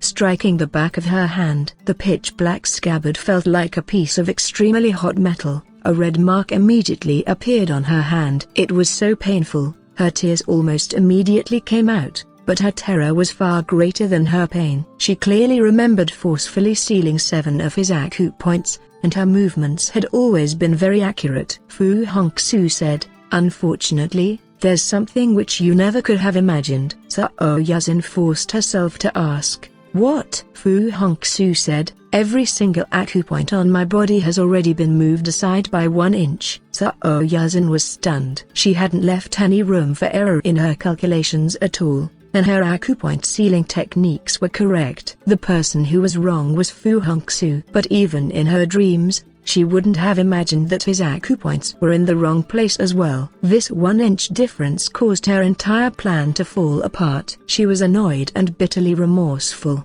blaming everything and everyone but herself. But she forgot to think about where this 1-inch difference came from. 20 years of bitter training, an inexhaustible amount of blood and sweat, a steadfast, unsurpassable determination, a teeth-grinding restraint. This is what he had traded for that 1-inch difference. There is no such thing as a luck in the world. She didn't think of any of this. She only thought of one thing. After this defeat, she definitely wouldn't have a second opportunity. She had totally fallen apart as well. But Fu Hongxue had already risen to his feet. He coldly stared at her, then suddenly said, "I know you are hurt as well." Sao Yazan said, "You know?" Fu Hongxue said, "Your injury is beneath your ribs, between your first and third bones. The wound is 4 inches long and 7/10 of an inch deep." Sao Yazan said, "How did you know?" Fu Hongxue said, "Because that was my saber." Outside the main hall of the ancient monastery of the Heavenly Dragon, blood dripped from the tip of his saber. Fu Hongxue said, "The person who ambushed me outside the main hall of the ancient monastery of the Heavenly Dragon with Gongsun was you." Sao Yazan actually managed to restrain herself. "Right. It was me." Fu Hongxue said, "Your sword skills are very good." Sao Yazan said, "Not bad." Fu Hongxue said, "After I went to the monastery, you immediately followed after me." Sao Yazan said, "You didn't move too quickly." Fu Hongxue said, "The reason why Gongsun and the others were able to find this place, naturally was not because Du Shiki gave away the secret." Sao Yazan said, "Naturally, it wasn't him. It was me." Fu Hongxue said, So you killed him to silence him, Cao Yuzhen said. Naturally, I could not let him expose my secret, Fu Hongxue said. They were able to find Minai Uxin. Naturally, this was because of you as well, Cao Yuzhen said. If it wasn't me, how could they have discovered that Minai Uxin had returned to the secret room within the Peacock Manor? Fu Hongxue said. You admit to all of this? Cao Yuzhen said. Why wouldn't I admit to it? Fu Hongxue said. Why did you do these things? Cao Yuzhen suddenly removed a pearl flower from her clothes. It was the same pearl flower which he had taken off the body of a forefinger Zhao Ping then given to her in the Peacock Manor. Looking at this flower, she said, you certainly must remember where this came from. Fu Hongxue remembered. Cao Yuzhen said, that day, I didn't want anything. All I wanted was this pearl flower. You must have thought that I was like other women once I saw pearls. I forgot everything else. Fu Hongxue said, you aren't? Cao Yuzhen said, I insisted on taking this pearl flower, because I was afraid that you would see the peacock insignia on it. Fu Hongxue said, peacock? Cao Yuzhen said, this pearl flower was a token of love from Kushui King to Cao Yuzhen. Up to her death, she was still wearing it. Fu Hongxue said, Cao Yuzhen is already dead? Cao Yuzhen coldly said, if she didn't die, how could this pearl flower be on Zhao Ping's body? Fu Hongxue suddenly fell silent, because he had to control himself. After a long time, he lightly let out a sigh. You really aren't Cao Yuzhen. Who are you? She laughed again. Her laughter was ruthless and sly. You ask me who I am? Have you forgotten that I am your wife? Fu Hongxue's hand went ice cold. I married you, although it was only because I wanted to give you a burden and hang on to you, to tire you to death, to fight others to the death for me at any place and any time. Anybody would have to admit that I still married you. A broken bar. I caused Minai Uxin's death. I caused Yan Nanfai's death. I killed Du Shiki. I wanted to kill you. But I am your wife. Her laughter was very brutal. I just want you to remember this. If you kill me, then go ahead and make your move now. Fu Hongxue suddenly charged outside. Without even looking back, he charged into the darkness. He could no longer look back. 3. Darkness. A darkness which caused one to lose all hope and fall into despair. Fu Hongxue charged like a madman. He couldn't stop, because as soon as he stopped, he would fall down. He didn't think about anything, because he couldn't think. The Peacock Manor was destroyed, but Kushui King did not complain at all. He only begged one thing of him. Only begged him to protect the very last heir to the Ku family bloodline. But now, Cao Yuzhen was already dead. She knew that the peacock insignia was on the pearl flower, and so she was definitely one of the killers. But he was wholeheartedly taking care of her, protecting her, and had even taken her as his wife. If it weren't for her, how could Minai Uxin have died? If it weren't for him protecting her, how could Yan Nanfai have died? But he always thought that what he had done was correct. Only now did he know how horrible were the things he had done. But now, it was too late. Unless a miracle happened, dead people would never come back to life. He never believed in miracles. So aside from running about in the darkness like a wild dog, what else could he do right now? Even if he killed her, so what? He didn't dare think about this. Couldn't think about this. His mind had slowly become chaotic, a chaos which approached insanity. After he used up all of his energy running, he collapsed. When he collapsed, he began to twitch and spasm. That invisible whip once again began to rain blows on him without stopping. Now, not only all the deities of heaven and demons of hell were punishing him and making him suffer, he himself was tormenting himself as well. This, at least, he could still do. The small room was silent. It seemed as though there was someone speaking outside, but the voice seemed to come from far away. Everything seemed very blurry, very distant. Even he himself seemed to be very far away. But he clearly was here, in this narrow, cramped, stuffy, vulgar little room. What place, exactly, was this? Whose room was this? All he seemed to remember was that before he collapsed, he charged into a narrow alleyway. He seemed to have come here before, but his memory was very blurred, very distant. The voices outside suddenly became louder. It was a man talking to a woman. Don't forget that we are old lovers. How can you give me the cold shoulder like this? This was the man's voice. I told you, Today we can't. I beg you to come again another day, okay?" Although the female voice was imploring, she sounded very adamant. "Why isn't today suitable?" "Because he broken bar because today, I'm on my period." "Blow your mother's asshole." The man suddenly became furious. "Even if your period really came, you'd still have to take your pants off and show me." When a man was at a point where he couldn't give vent to his lust, his temper usually became very bad. "Aren't you afraid of the smell?" "I'm not afraid. I effing have money. I'm not afraid of anything." "Here's 5 silver coins. Why don't you take it first, then take your pants off?" 5 silver coins could solve lust. 5 silver coins could humiliate a girl. What place was this? What type of world was this? Fu Hongxue's entire body went cold, as though he had suddenly been sunk into cold water, all the way to the bottom. He finally remembered what place this was, finally saw that small ancestral shrine in front of the bed, finally remembered that girl with the jasmine flowers. Why did he come here? Was it because she had said to him, "I will wait for you"? Was it because he was now just like her, without any place to go? Was it because he had restrained his lust for too long, and this place could let him give vent to it? Only he himself could answer these questions. But the answers were hidden in the deepest, most secretive recesses in his heart. Perhaps no one would ever be able to pull them out.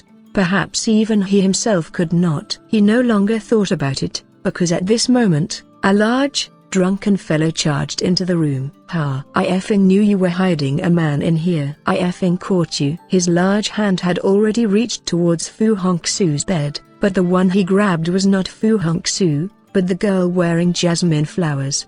She had already rushed forward, standing guard in front of the bed. She loudly said, "I won't let you touch him. He's sick." The big fellow laughed loudly. "Out of all the men you could find, you had to find a sick sot?" The girl wearing jasmine flowers ground her teeth. "If you insist, I can go somewhere else with you, and I won't even charge you those 5 silvers. I'll do it for free this time." The big fellow looked at her, appearing very surprised. "You've always demanded payment first. Why are you willing to do it for free this time?" She loudly said, "Because I am happy." The big fellow was suddenly angry again. "Why the F should I care about if you are happy or not? If you're happy, I'm not effing happy." He exerted his strength, like a large eagle snatching a little chicklet. He carried her entire person off. She did not resist, because she could not resist, would not resist. She had long since become accustomed to being humiliated by men. Fu Hongxue finally stood up. "Release her." The big fellow stared at him in astonishment. "Was it you who spoke?" Fu Hongxue nodded. The big fellow said,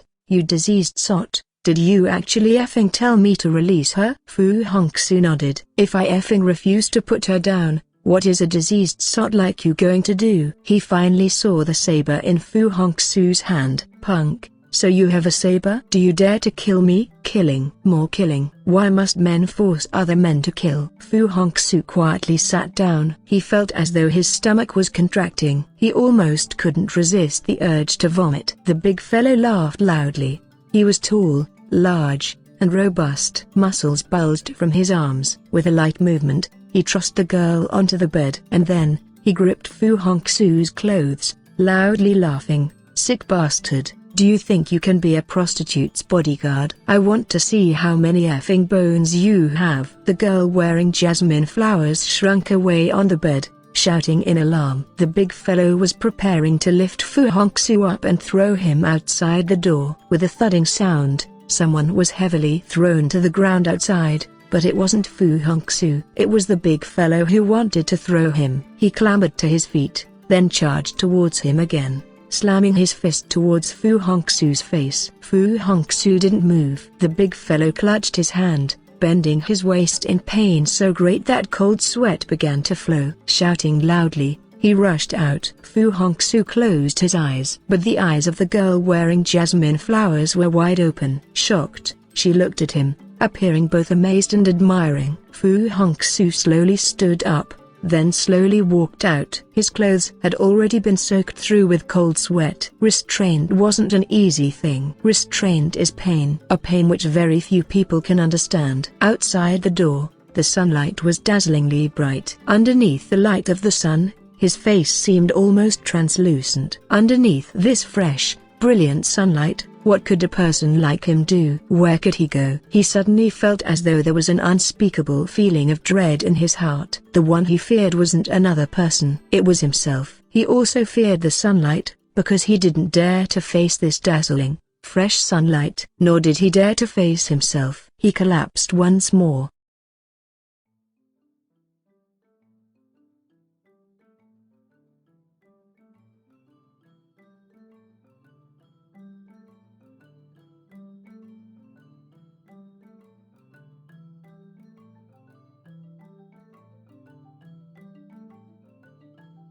Chapter 18. When affection begins to thicken, affection turns flimsy. Fresh, warm, and sweet fluid flowed into his mouth. His convulsing, spasming stomach immediately relaxed and smoothed out, as though it were dry dirt which had gained nourishing water. Fu Hongxue opened his eyes. The first thing he saw was a very white, very small hand. A very white, very small hand, holding a very white, very small soup spoon. One spoonful at a time, it was feeding him a bowl of thick, warm, fragrant, and refreshing soup. Upon seeing him awaken, a look of pleasure immediately appeared on her face. "This is the chicken broth which I especially requested from the old lady who washes clothes next door. It's dark-boned chicken. I hear that it's very effective in replenishing the body. Looks like it really does have a little effect." Fu Hongxue wanted to shut his mouth, but another spoonful of thick chicken broth once again arrived at his mouth. He simply couldn't resist. She was still laughing. "Don't you think this is strange? All my life, I've never taken care of anyone else, nor has anyone ever taken care of me." There was a tiny window in the room. Outside,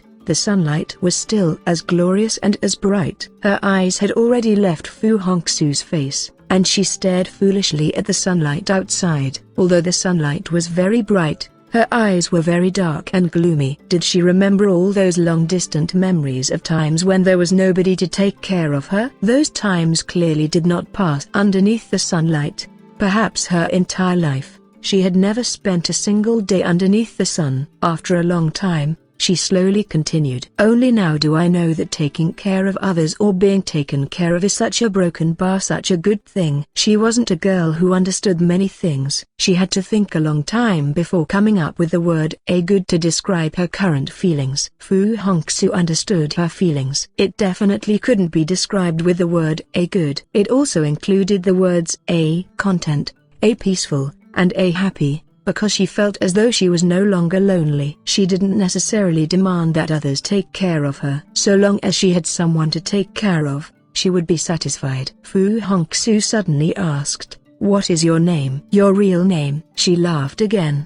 She liked it when others asked her name, at the very least. This signified that they were treating her as a person, a real person, an independent person, not someone's tool, nor someone's toy. Laughing, she said, "My surname is Zhu. I'm called Zhu Ting. In the past, everyone called me Xiao Ting, Little Ting." For the first time, Fu Hongxue noticed how pure and sincere her laughter was, because she had already washed off that thick layer of rouge powder, revealing her own face.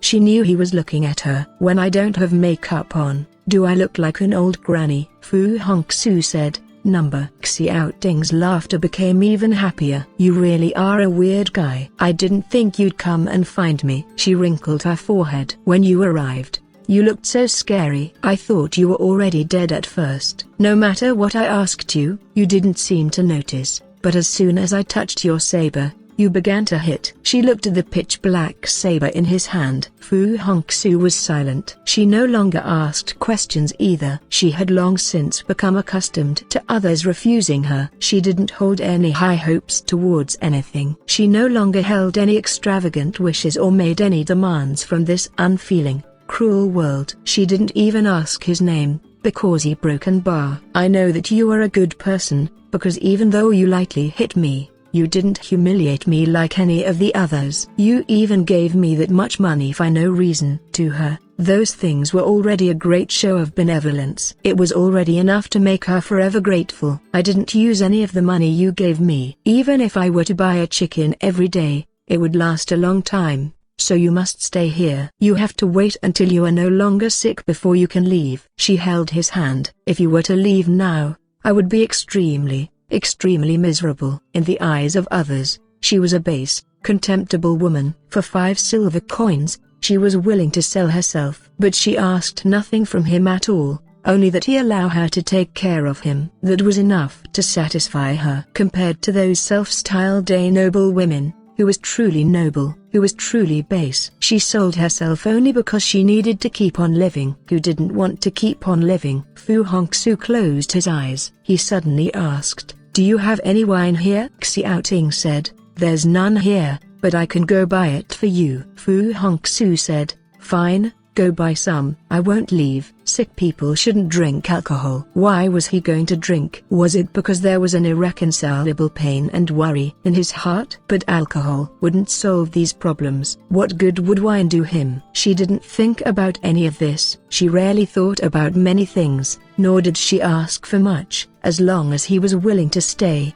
no matter what he asked her to do, she would do it. So long as a person is alive, they should strive with all their might and work as hard as they can. They definitely cannot give themselves up and be hopeless and wallow in vice. She didn't understand any of these words. She had lived for too long in the morass, and no one had ever given her the chance to crawl out from it. To her, life wasn't as noble or as complex as others made it out to be. Life didn't bring much that was good to her. How could it expect too much from her? Fu Hongxue was drunk. He didn't know for how many days he had been drunk. When a person is drunk, he would naturally do some unreasonable, bizarre things, but she didn't resent him in the slightest. He wanted wine, so she bought wine for him, time after time again. Sometimes, she would go knock on the doors of wine houses at midnight. Not only had she never refused him, she didn't ever even look unhappy. Only, sometimes she left for very long periods of time,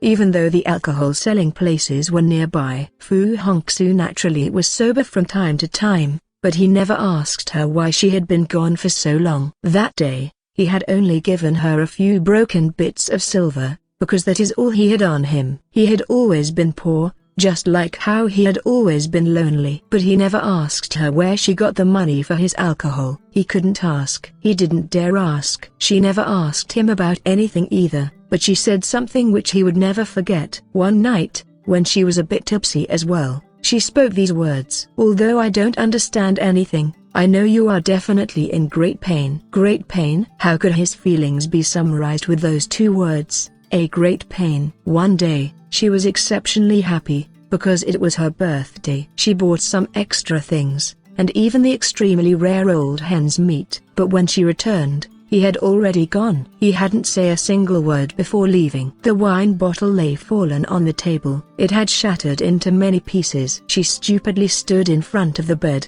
until day turned into night, without even moving. His hair still remained on the pillow. She picked it up, carefully wrapped it up, tucked it into her bosom, then went out to buy more wine. Today was her birthday. How many birthdays can one have? Why couldn't she go and get drunk too? Fu Hongxue wasn't drunk. He hadn't been drunk for the past 2 days. He had been walking forward non-stop the entire time, without any objective or direction. He only wanted to leave her far behind, the farther the better. Perhaps they had already sunken into vice, but he couldn't bear to drag her down with him. Although parting is always painful, she was still young. No matter how deep the pain, she would soon forget it. Young people always had a comparatively higher tolerance for pain. If he stayed there, he might never be able to leave again. After he was tired, he randomly found a place to lie down for a bit, and then he began walking again. He didn't eat a single grain of rice. All he did was drink a little water. His beard had grown long and straggly, and his foul stench could be smelled from far away. He was punishing himself for all he was worth. He was all but no longer thinking of her, up until the point in time when he noticed that there was a small white handkerchief on his body. An embroidered handkerchief of pure silk. It was one of her very few luxury items. Inside the handkerchief there was a few silver bank notes worth a not inconsiderable amount of money, and a few pieces of gold. These were also items which had been recovered from the corpse of a forefinger. He had casually put it in his bosom and had long since forgotten about them. During his illness, when he was writhing on the floor, they had fallen out. She had seen them, and so she had wrapped them for him in her most treasured handkerchief. She was willing to sell herself for 5 silver coins. She was even willing to sell herself for a bottle of wine. But she had never even touched these things. She would rather sell herself than touch his things. Fu Hongxue's heart was writhing in pain. He suddenly stood up and furiously ran back to her little room. But she was no longer there. In front of the house there were many people. All sorts of people. There was even an officer in a red hat. What happened here? He asked others, but no one paid any attention to him. Fortunately, a drunken beggar took him for one of their own. A little whore used to live here, but last night, she ran away, so the officer came to arrest her. Why did he come to arrest her? Why did she run? Because she killed someone. Killed someone? How could that kind, pitiable girl have killed someone? Who did she kill? She killed the owner of that little bar down the street. The beggar waved a fist. That fat pig should have died long ago. Why did she kill him? She often went there to buy alcohol. At first, she gave money, but she drank too much, to the point where for whatever reason, she didn't even do business. When she had cravings for alcohol, she had to buy on credit. That fat pig actually sold to her on credit. The beggar was laughing, because that fat pig didn't know what she did. He had designs on her. Last night, for whatever reason, she actually ran to that place to drink alcohol by herself. She drank too much. That fat pig naturally was delighted. He thought it was an incredible opportunity. When she was drunk,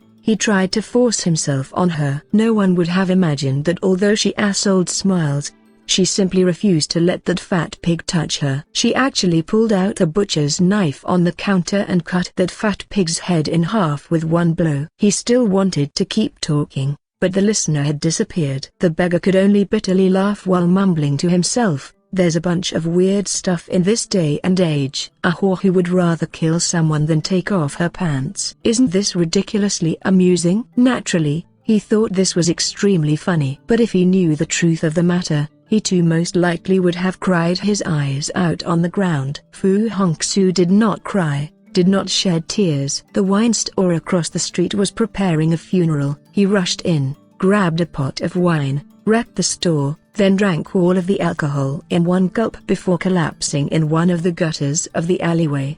For whatever reason, she didn't even do business. For whatever reason, she actually ran to that place to drink alcohol by herself, but simply refused to let that fat pig touch her. Why did she do all of this? Who knows? Fu Hongxue suddenly loudly screamed, "I know a broken bar. I know a broken bar." But so what if he knew? Knowing only made it more painful. She had already run away.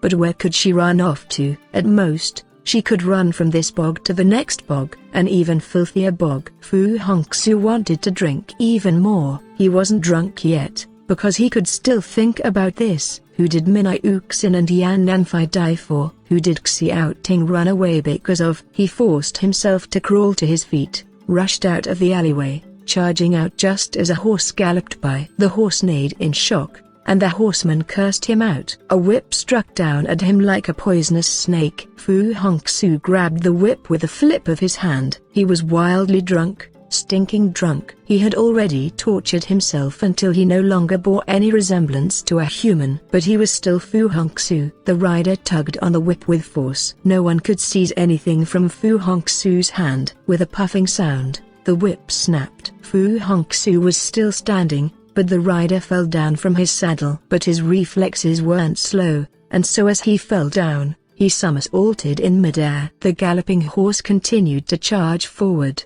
but he himself had already landed on his feet on the ground. He stared at Fu Hongxue in shock. Fu Hongxue didn't look at him. He didn't even glance at him. Right now, the only thing he wanted to look at was a pot of wine. A pot of strong wine which would help him forget everything. And so he passed by in front of this man. His gait appeared clumsy and strange. A strange look suddenly appeared in this man's eyes, as though he had suddenly seen a ghost. He immediately shouted loudly, "Wait!" Fu Hongxue ignored him. That man asked again, "You are Fu Hongxue?" Fu Hongxue still ignored him. That man suddenly pulled his sword out, then pierced at Fu Hongxue with it. His attack was swift and clever. Clearly, he was one of the faster swordsmen of the martial world. But when his sword was still 7 inches away from Fu Fu Hongxue's saber had already left its sheath. A flash of saber light, a splatter of fresh blood. A perfectly good head was split in two. The man fell. The saber was sheathed anew. Fu Hongxue didn't even stop his steps,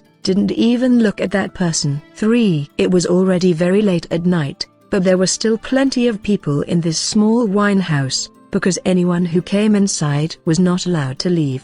Because Fu Hongxue had spoken. My treat. All of you drink with me. None of you may leave. He was carrying the stench of blood on him, and had a large fistful of banknotes and gold. His stench nauseated them, the blood terrified them, but the money made them respect him. So no one dared to leave. After he drank a cup, everyone present had to drink a cup with him. 2 more people entered from outside. He didn't notice in the slightest what type of people they were, but they stared at him. One of them suddenly walked in front of him, then sat down, bottoms up. He proposed a toast, then drank it in one gulp. Unexpectedly, he still was not looking at this person, not even a glance. The man suddenly laughed. Nice alcohol tolerance. Fu Hongxue said, yeah, nice alcohol tolerance. The man said, nice alcohol tolerance, but even better saber techniques. Fu Hongxue said, nice saber techniques. The man said, you seem to have once said that any saber technique which can kill is a good saber technique. Fu Hongxue said,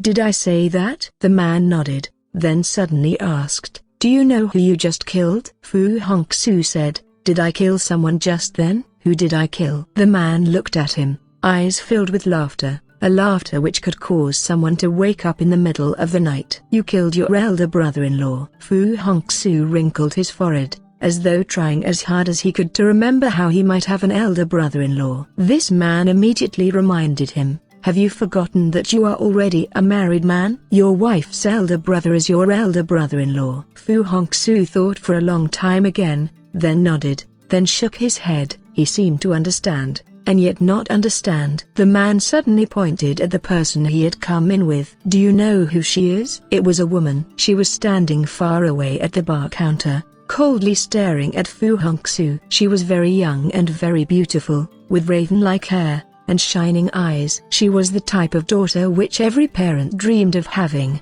the type of little sister every man wanted, the type of lover every younger man dreamed of. But when she stared at Fu Hongxue, her eyes were filled with hatred and enmity. Fu Hongxue finally raised his head to look at her. He seemed to recognize her, and yet not recognize her. The man laughed. She's your younger sister-in-law.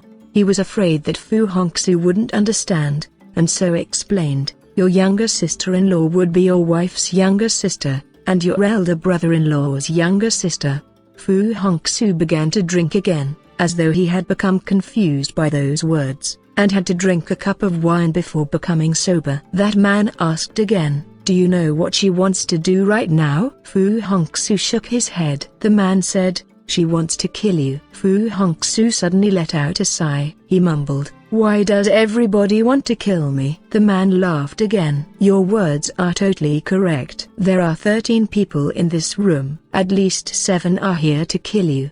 They want to make their move after you are drunk. Fu Hongxue said, want to wait until I am drunk? How can I get drunk? I can drink for another 3 days and 3 nights without getting drunk. The man smiled. Since there's no point in waiting for another 3 days and 3 nights, it seems they are about to make their move right now. Just at this moment, with a clanging sound, a pot of wine fell to the floor and smashed to smithereens. A man who was originally holding a wine cup, now held in his hands a mountain-splitting cleaver, with a thick spine and a narrow blade. When he charged towards Fu Hongxue, a white, silk-tasseled spear, a goose-plume saber, a bamboo-linked whip, and a funeral door saber all rushed out as well. The young man wielding a sword growled out in a low roar, gang members are taking vengeance. Friends from the martial world, don't interfere. Just as he finished these words, he froze with shock. His 4 friends froze as well. The 5 of them stood there like stone statues, because the weapons in their hands had a broken bar disappeared. Their 5 weapons were all now in the hands of the person sitting in front of Fu Hongxue. When they started to move, he had moved as well. With his left hand, he had clapped their shoulders. With his right, he wrested away their weapons. The 5 of them only felt their vision go blurry, only saw a flicker of a shadow, and the weapons in their hands had disappeared. The man had already returned to his original seat, gently placing the 5 weapons on his table. Then, smiling, he said, "I'm not a friend from the martial world, so I can interfere." The young swordsman angrily said, "Who are you?" The man said, "I never tell my name to dead people." The young man said, "Who are the dead people?" The man said, "You." At first, they had been standing there, perfectly fine. But as soon as the man said that word, their 5 faces turned ghastly pale, feeling as though all of their blood and flesh had suddenly dried. 5 vigorous, strong men had suddenly turned withered and thin. Suddenly, they all collapsed. But Fu Hongxue didn't seem to have seen anything at all. The man let out a sigh. "I killed these people on your behalf. Even if you aren't grateful towards me, you should at least offer me a few words of praise." Fu Hongxue said, "Praise you for what?" The man said, "Can't you tell what type of martial arts I used?" Fu Hongxue said, "I can't tell." The man said, "This was one of the sole 2 types of martial arts from the A sorrowful book of yin and yang and of heaven and hell mingling which still remain in the world." Fu Hongxue said, "Oh?" The man said, "This is the A great soul-searching hand of severing heaven and shattering earth." Fu Hongxue said, "Oh?" That man said, "The other remaining technique is one you have already learned, the A great acupoint changing technique of shifting heaven and moving earth." He chuckled, then said, "For you to be able to shift your acupoints by an inch, you must have mastered at least 90% of this technique." Fu Hongxue said, "And you? Who are you?" That man said, "I am THxChemSci, of the Western region's THxChemSci sect. I'm even more full of affection than you are." As mentioned in a previous chapter, a THxChemSci literally means a man of great tenderness and affection. Fu Hongxue finally lifted up his head. He looked at him, seeming to only just now know who the person seated before him was. This man's smile was very warm, very gentle. His eyebrows were delicate and pretty. He really did appear to be a man of great tenderness and affection. Even men of great tenderness and affection kill people. When affection begins to thicken, affection turns flimsy. It is precisely because I am so filled with affection that it has become flimsier than paper. Smiling, THxChemSci continued, "However, I have never killed somebody for no reason at all before either." Fu Hongxue said, "Oh?" THxChemSci said, "The only reason I killed these people was because I didn't want you to die to them." Fu Hongxue said,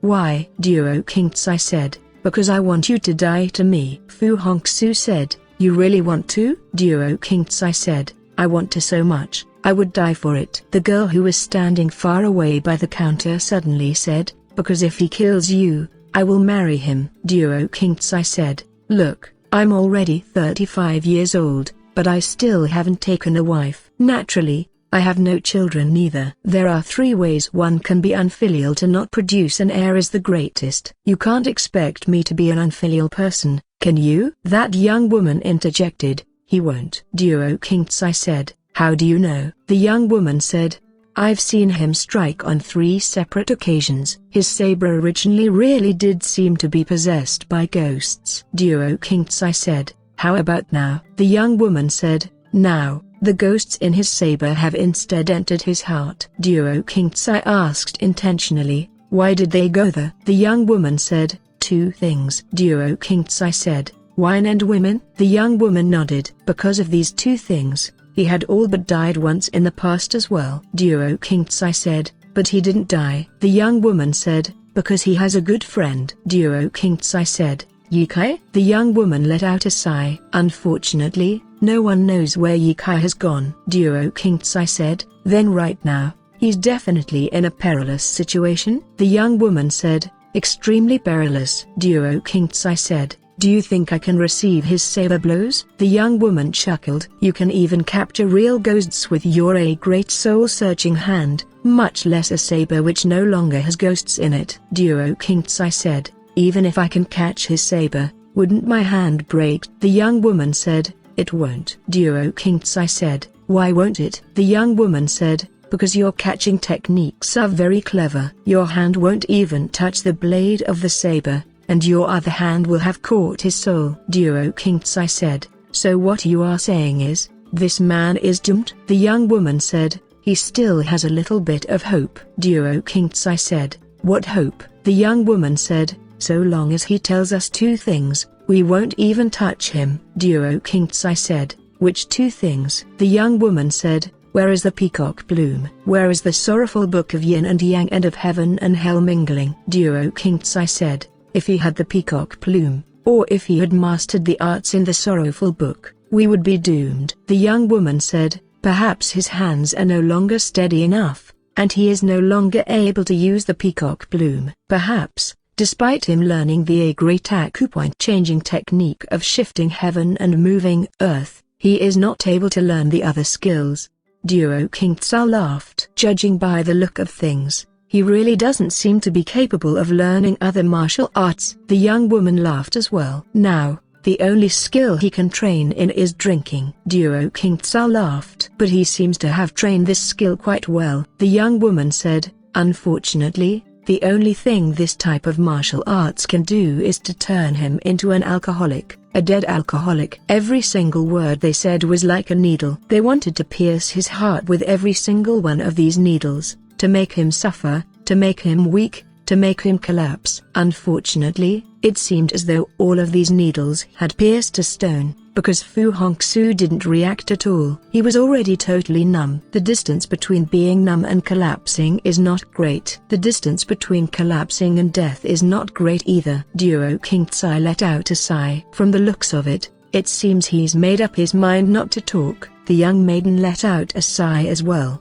Perhaps he is determined to wait until the point of death to speak. THxChemSci said, hasn't that point arrived yet? The young maiden said, as soon as you strike, it will have arrived. THxChemSci had already made his move. His hand was both white and delicate, like a woman's hand. His hand movements were soft and graceful, as though he were plucking a flower, a very fragile and tender flower. No matter how tough and vigorous the opponent, underneath his hands, they would turn as fragile and as tender as a flower. It seemed as though his hand didn't move very quickly. In fact, it was like a very gentle light. By the time you saw it, it was there. But this time, before his hand arrived, the saber left the sheath. When the saber light flashed, his hands opened just like a flower. It really did seize that saber. Was his other hand going to seek out Fu Hongxue's soul? Just like how he had withered the flesh and the blood of those 5 people earlier. A flower petal-like hand. A soul-searching hand. The saber which no one could catch was actually caught by his hand. Unfortunately, no matter how fearsome the hand, when it came underneath this saber, it would become as tender and fragile as a flower petal. Saber light flashed. Blood sprayed about. His hand had already been chopped in half. His head had also been chopped in half. The young woman's eyes widened, but her pupils contracted. She didn't see the saber at all. The saber was already sheathed. It was like how lightning flashed across the dark firmament of the sky. No one could see it afterwards. She could only see Fu Hongxue's deathly pale face. Fu Hongxue had already stood up and walked over. His gait was still very clumsy and awkward. So clumsy it was terrifying. He walked very slowly. He was already drunk, so drunk, it was terrifying. In her eyes, every single place on his body and his every single movement had become unspeakably terrifying. She was so frightened, she felt as though her blood had coagulated. But she suddenly laughed. Can it be that you no longer recognize me? I am the second young miss of the Ni family, Hongxue. We are friends. Fu Hongxue ignored her. She watched as he walked past her. Her eyes still filled with dread. She definitely couldn't let this person stay alive. If he were to live, she would die. Die in his hands. This conclusion wasn't perhaps correct. Originally, she was an extremely intelligent person, but right now, terror had stolen away her mind. But she hadn't forgotten her celestial maiden flowers. Aside from her, it seemed as though there was no one else in the martial world who could use this vile type of hidden projectile. Once the hidden projectiles left her hand, not only could the flower petals shoot out and wound, there were lethal poisons hidden within the petals as well. She only carried 13 celestial maiden flowers on her, because she simply didn't need to carry too many. She had only used this hidden projectile a total of 3 times. Each time, she had only used 1 petal. 1 petal is enough to take a man's life. But right now, she actually shot out all 13 of the petals, and then her body immediately flew backwards. Even if this strike didn't land, she could at least retreat with her body intact. She always had a great deal of faith in her lightness kung fu. But at this moment, the saber had already left its sheath.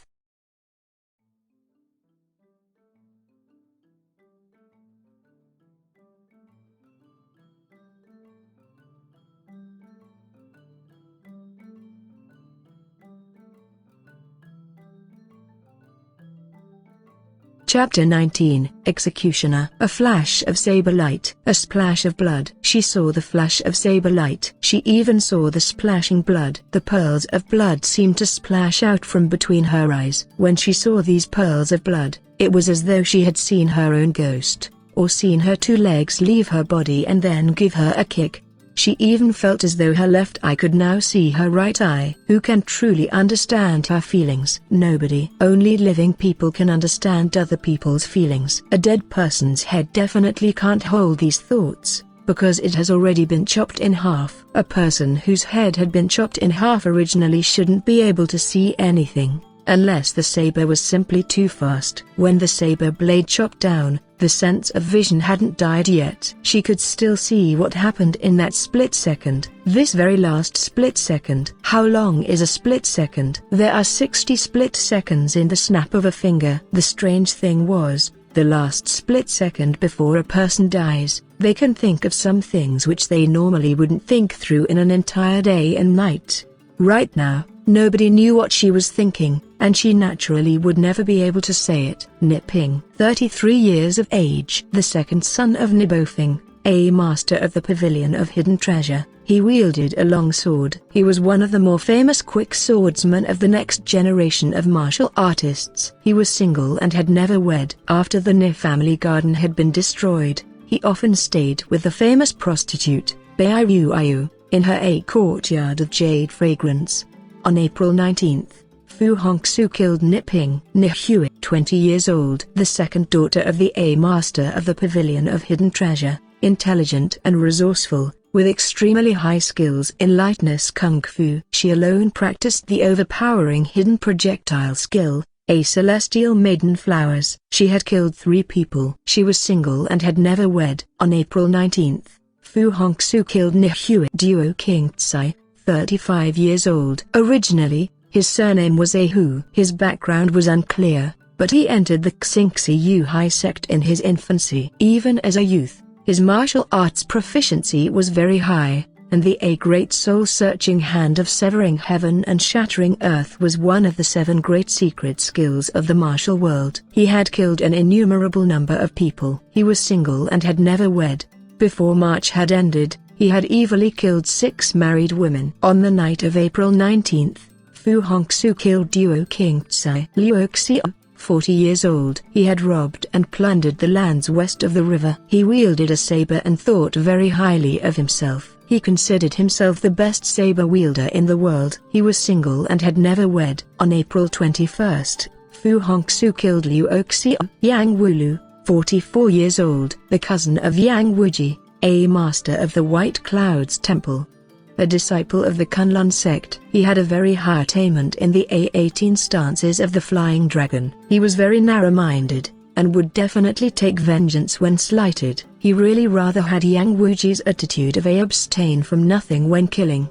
He became a Taoist priest when young, and was single. On April 22, Fu Hongxue killed Yang Wulu Yin Rudi, 30 years old, Jin Yumo, 33 years old. The two worked together and had killed people without number. They were nicknamed the Twin Killers of the 5 Elements. Their martial arts techniques were extremely secretive. They had very unkind temperaments and were very stingy.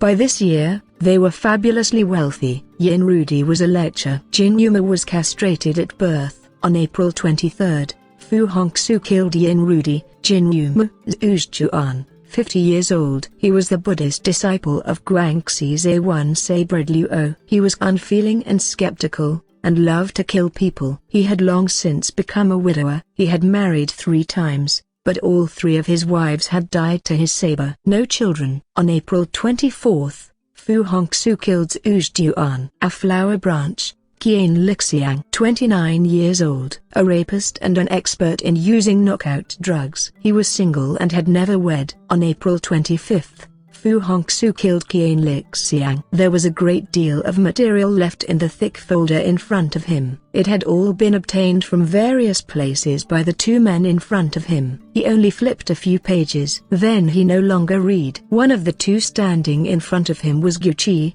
him of the black shirt and white socks. The other wore a moon-white monk's robe that was totally spotless. It was the crazy monk from the ancient monastery of the Celestial Dragon. Right now, he didn't seem crazy in the slightest. His attitude towards the two was very gentle and mild. They, on the other hand, were very respectful towards him, just like how loyal ministers would act towards their monarch. Although they were standing facing him, there was a very large, very broad table between them. Regardless of the time or place, he would always keep an appropriate distance between himself and others. Although his smiling face was very amiable, no one ever dared to annoy him, because he was the most legendary figure in the martial world of this day and age.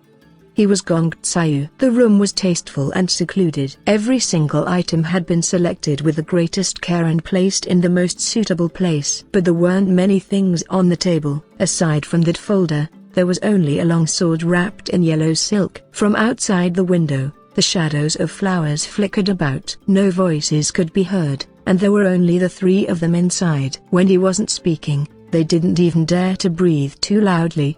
They all knew that Hongxue liked silence. The folder was shut. Hongxue finally let out a sigh. "Why do you always want me to look at these things?" With 2 fingers, he gently flicked the folder back to them, as though he were afraid of being contaminated by the bloody acts and murderous aura described within.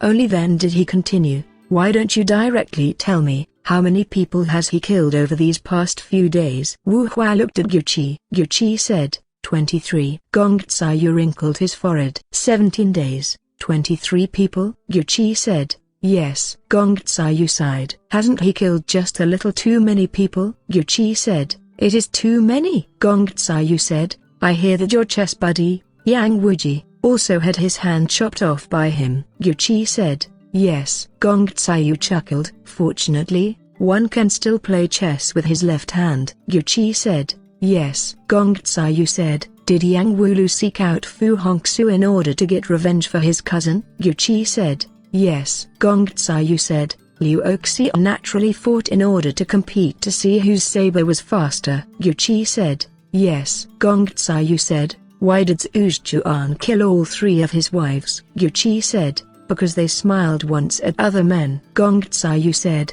out of these 2 people, one thought too highly of himself, and the other was too skeptical of others. Those types of people can do more harm than good. From now on, you must not accept those sorts of people into our organization. Ureshii and Wu Hua simultaneously said, yes. Hongxue's countenance became mild again. But I know that their saber techniques weren't weak. Ureshii said, yes. Hongxue said, the great soul-searching hand of the Xingxi Yuhai sect can also be considered a very powerful martial arts technique. Ureshii said, yes. Hongxue said, I hear that Fu Hongxue has always been depressed recently, and has drowned himself in alcohol. Ureshii said, yes. Hongxue said, and yet, none of these experts you sought out were able to block even a single saber chop of his. Ureshii did not dare to open his mouth. He didn't dare to say a yes again. But Hongxue was waiting for him to respond. When he asked a question, the answer must be concise, but there must be an answer. A lack of an answer would be an indication that his question was not worth being taken seriously. Anyone who didn't take him seriously was guaranteed to receive a suitable punishment. Ureshii finally said, although he drinks a great deal, his hand is still very steady. Hongxue said, alcohol has no effect on him? Ureshii said, it has a little effect. Hongxue said, what effect? Ureshii said, when he strikes, he becomes even more vicious than before. Hongxue was silent, then slowly said, I imagine he must be very angry. Thus, his saber has become even more fearsome. Ureshii did not ask why. In front of Hongxue, he only answered, never asked. But Hongxue continued, because rage is also a type of power. A power which can compel someone to do many things. Looking at him, Yuqi's eyes were filled with admiration and respect. He never looked down upon his opponents. His analyses and judgments were always correct. His understanding of his opponents was perhaps even deeper than they themselves had. Thus, he was successful. His success definitely was not due to luck. Hongxue suddenly asked. He still waits for others to attack first before drawing? Yuqi said.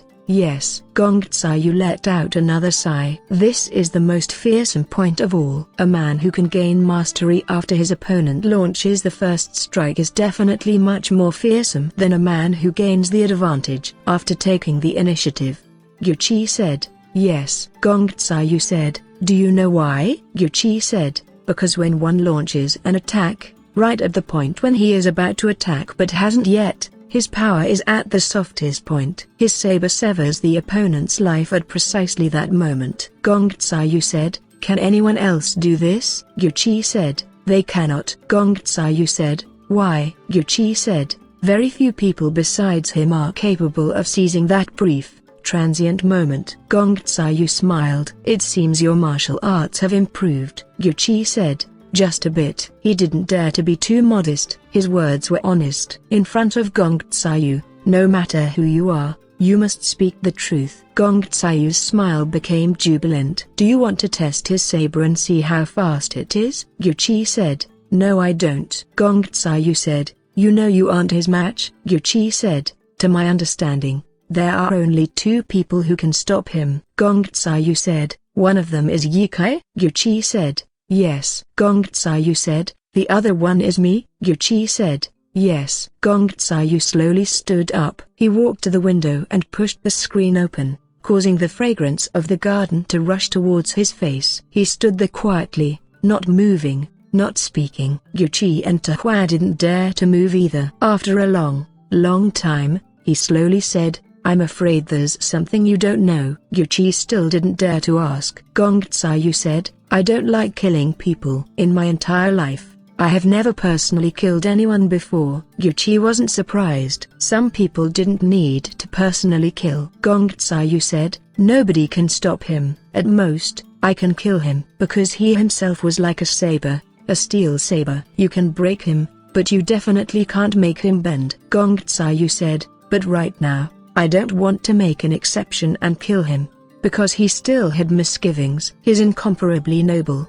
just, and heroic reputation wasn't easily obtained. So he couldn't kill people, and even less could he kill Fu Hongxue, because Fu Hongxue wasn't a person whom everybody felt deserved to die. Hongxue said, so now, I can only let him kill people. The more he kills, the better. Let him kill. Until when? Until everybody wanted to kill him.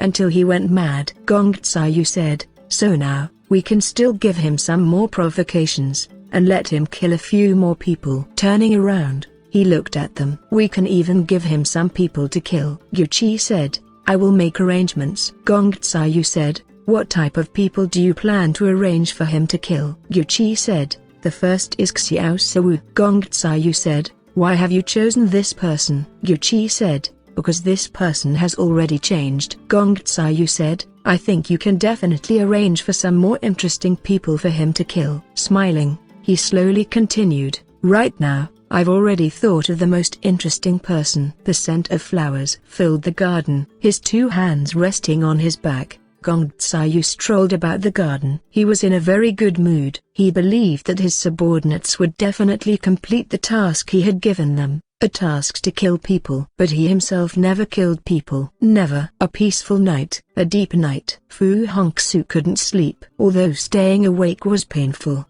falling asleep was even more painful. When a person is sleeping on a cold, hard wooden bed, with the room filled with the foul, cheap scent unique to all cheap-ins, while staring at the shabby, broken-down ceiling, he would start to think of those past events which he should not think about.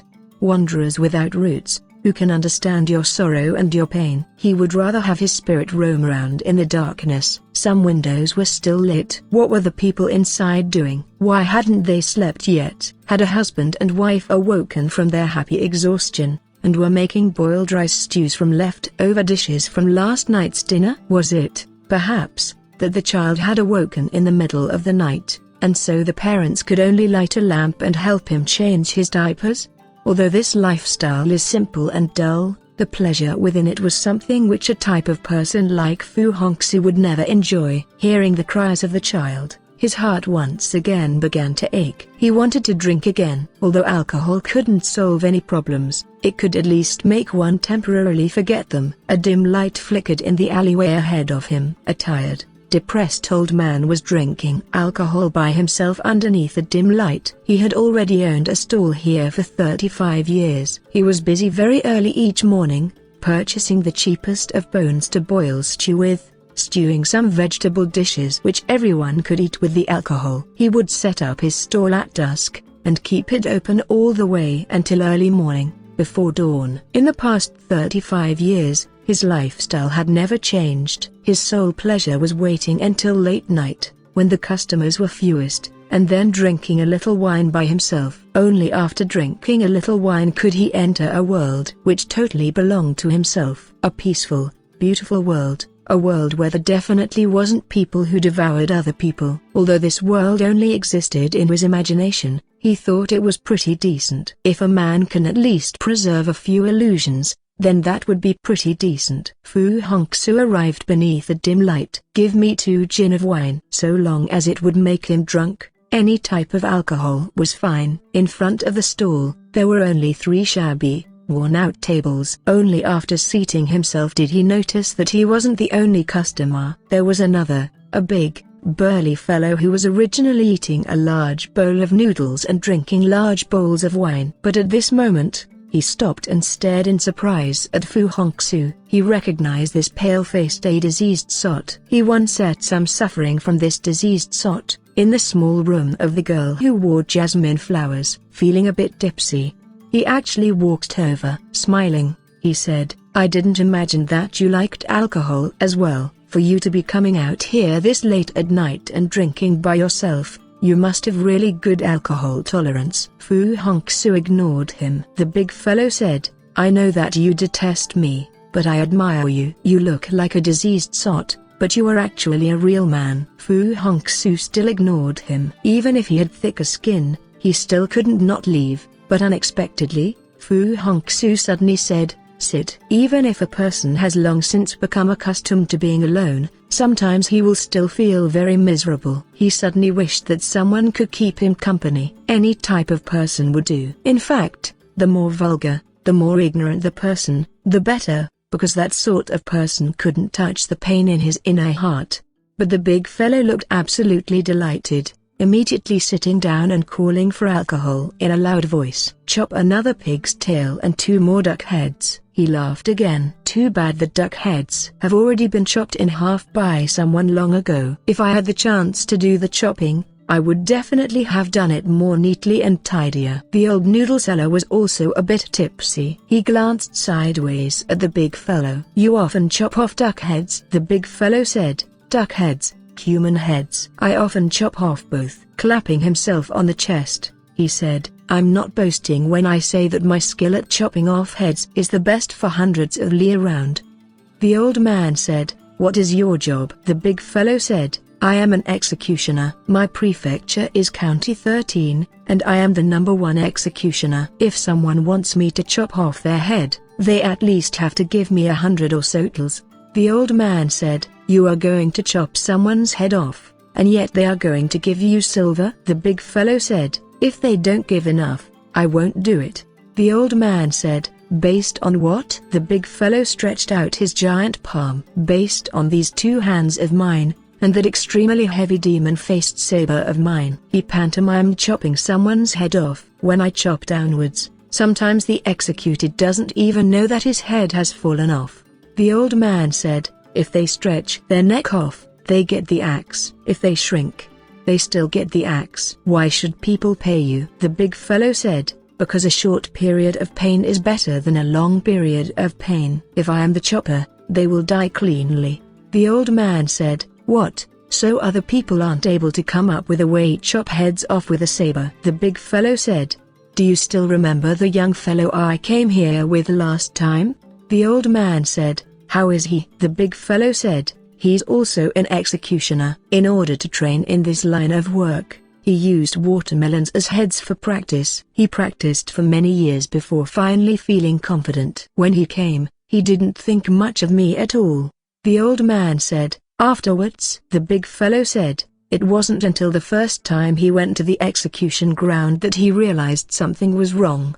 The old man said, what was wrong? The big fellow said, I'm afraid that even in your dreams, you won't be able to imagine the power, prestige, and killing aura emanated by the execution ground. As soon as he stepped foot onto the execution ground, his 2 legs went soft. He launched 17 or 18 chops, but that prisoner's head was still connected to his neck. He was in such pain, he was rolling around on the floor, screaming as miserably as a butchered pig. While sighing, he said, imagine what it must feel like to have been chopped at 17 or 18 times, yet still be alive. The old man's face had already turned pale. If you are the chopper, only 1 chop is needed, the big fellow said. I guarantee that I will do it in 1 chop. Clean and straightforward.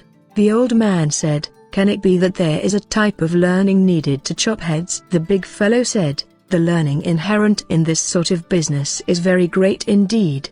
The old man couldn't resist bringing his own alcohol over as well, sitting down to one side. Tell me. I'll listen. The big fellow says, not only is a deft hand and a quick eye required, you also need to figure out what type of person is being executed.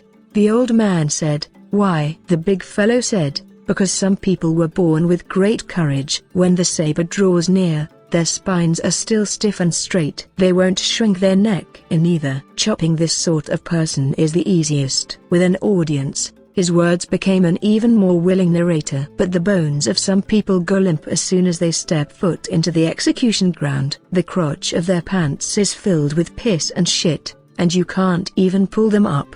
The old man said, can it be that you can't chop off their heads while they are lying on the ground? The big fellow said, I can't chop. The old man said, why not? The big fellow said, because the bones at the back of one's neck are very hard. You need to carefully see the joints before you can chop off the head at one blow. He continued, if I know that the prisoner being executed is a coward, I need to make preparations first. The old man said, prepare what? The big fellow said, usually, I'll pour him a few cups of wine first to stir up his courage. But I can't actually get them drunk. So first I need to find out how good his alcohol tolerance is. The old man said, and then? The big fellow said, after arriving at the execution ground, if he still doesn't dare to stretch his neck out, I'll give him a kick on his waist. As soon as he stretches his head out, I'll give him the chop, and I'll also need to pull out my long-prepared steamed buns as well, as quickly as possible. The old man said, what do you want a steamed bun for? The big fellow said, as soon as his head falls down, I'll stick the steamed bun into his throat. The old man said, why? The big fellow said, because I can't let the blood which spurts out get onto my body. The size of the steamed bun is perfectly suited for absorbing blood. Even after everyone in the execution ground has left, that steamed bun is still warm. I'll then eat the steamed bun while it is still warm. The old man wrinkled his forehead. Why would you eat that steamed bun? The big fellow said, because eating it can boost one's courage. He drank another cup of alcohol, then laughed again. People in our line of business will become terrified after killing too many people as well. At the beginning, we'll only be unable to sleep at night. Towards the end, we might even go crazy. The old man said, truly insane? The old fellow said, my teacher is crazy now. He went crazy after only 20 years of being an executioner. He always says that there are wronged ghosts who seek him for their lives back, who want to chop his head off. One day, he actually stuffed his own head into a furnace. Looking at him, the old man sighed. Today, all the alcohol you drank is on the house. The big fellow said, why? The old man said, because it isn't easy for you to earn money in this way. In the future, you definitely will go crazy as well. The big fellow laughed loudly. If you want to treat me, then I might as well drink, but I definitely won't go crazy. The old man said, why not? The big fellow said, because I like this line of work. The old man wrinkled his forehead. You really like it? The big fellow laughed. Other people are violating the law when they kill people. But when I kill people, I earn money. Where can you possibly find such a great bargain as this? He suddenly turned his head and asked Fu Hongxue, how about you? What do you do? Fu Hongxue did not respond. His stomach was contracting again, as though he were about to vomit again. From within the darkness, a cold voice said, he's the same as you. He's also an executioner. The long night was almost over. It is always the darkest before the dawn. This person was standing in the darkest spot. The big fellow was shocked. You said that he's also an executioner. The shadow within the darkness nodded. Only, he can't compare to you. The big fellow said, in what way can't he compare to me? The shadow within the darkness said, to you, not only is killing somebody very easy, but it's also a very cheerful thing. The big fellow said, and him? The shadow within the darkness said, but he feels bitter pain when he kills. He is already no longer able to sleep at night. At the beginning, we'll be unable to sleep at night. Towards the end, we go crazy. The big fellow said, he's already killed many people. The shadow within the darkness said, not counting those in the past, he's already killed 23 people in the past 17 days. The big fellow said, when he kills people, does he get paid for it? The shadow within the darkness said, none. The big fellow said, even though he isn't getting paid, and even though he's miserable doing it, he still kills people? The shadow within the darkness said, yes. The big fellow said, will he keep on killing people in the future? The shadow in the darkness said, not only will he kill people in the future, he'll kill right now as well. The big fellow suddenly became tense. Who is he going to kill right now? The shadow in the darkness said, me.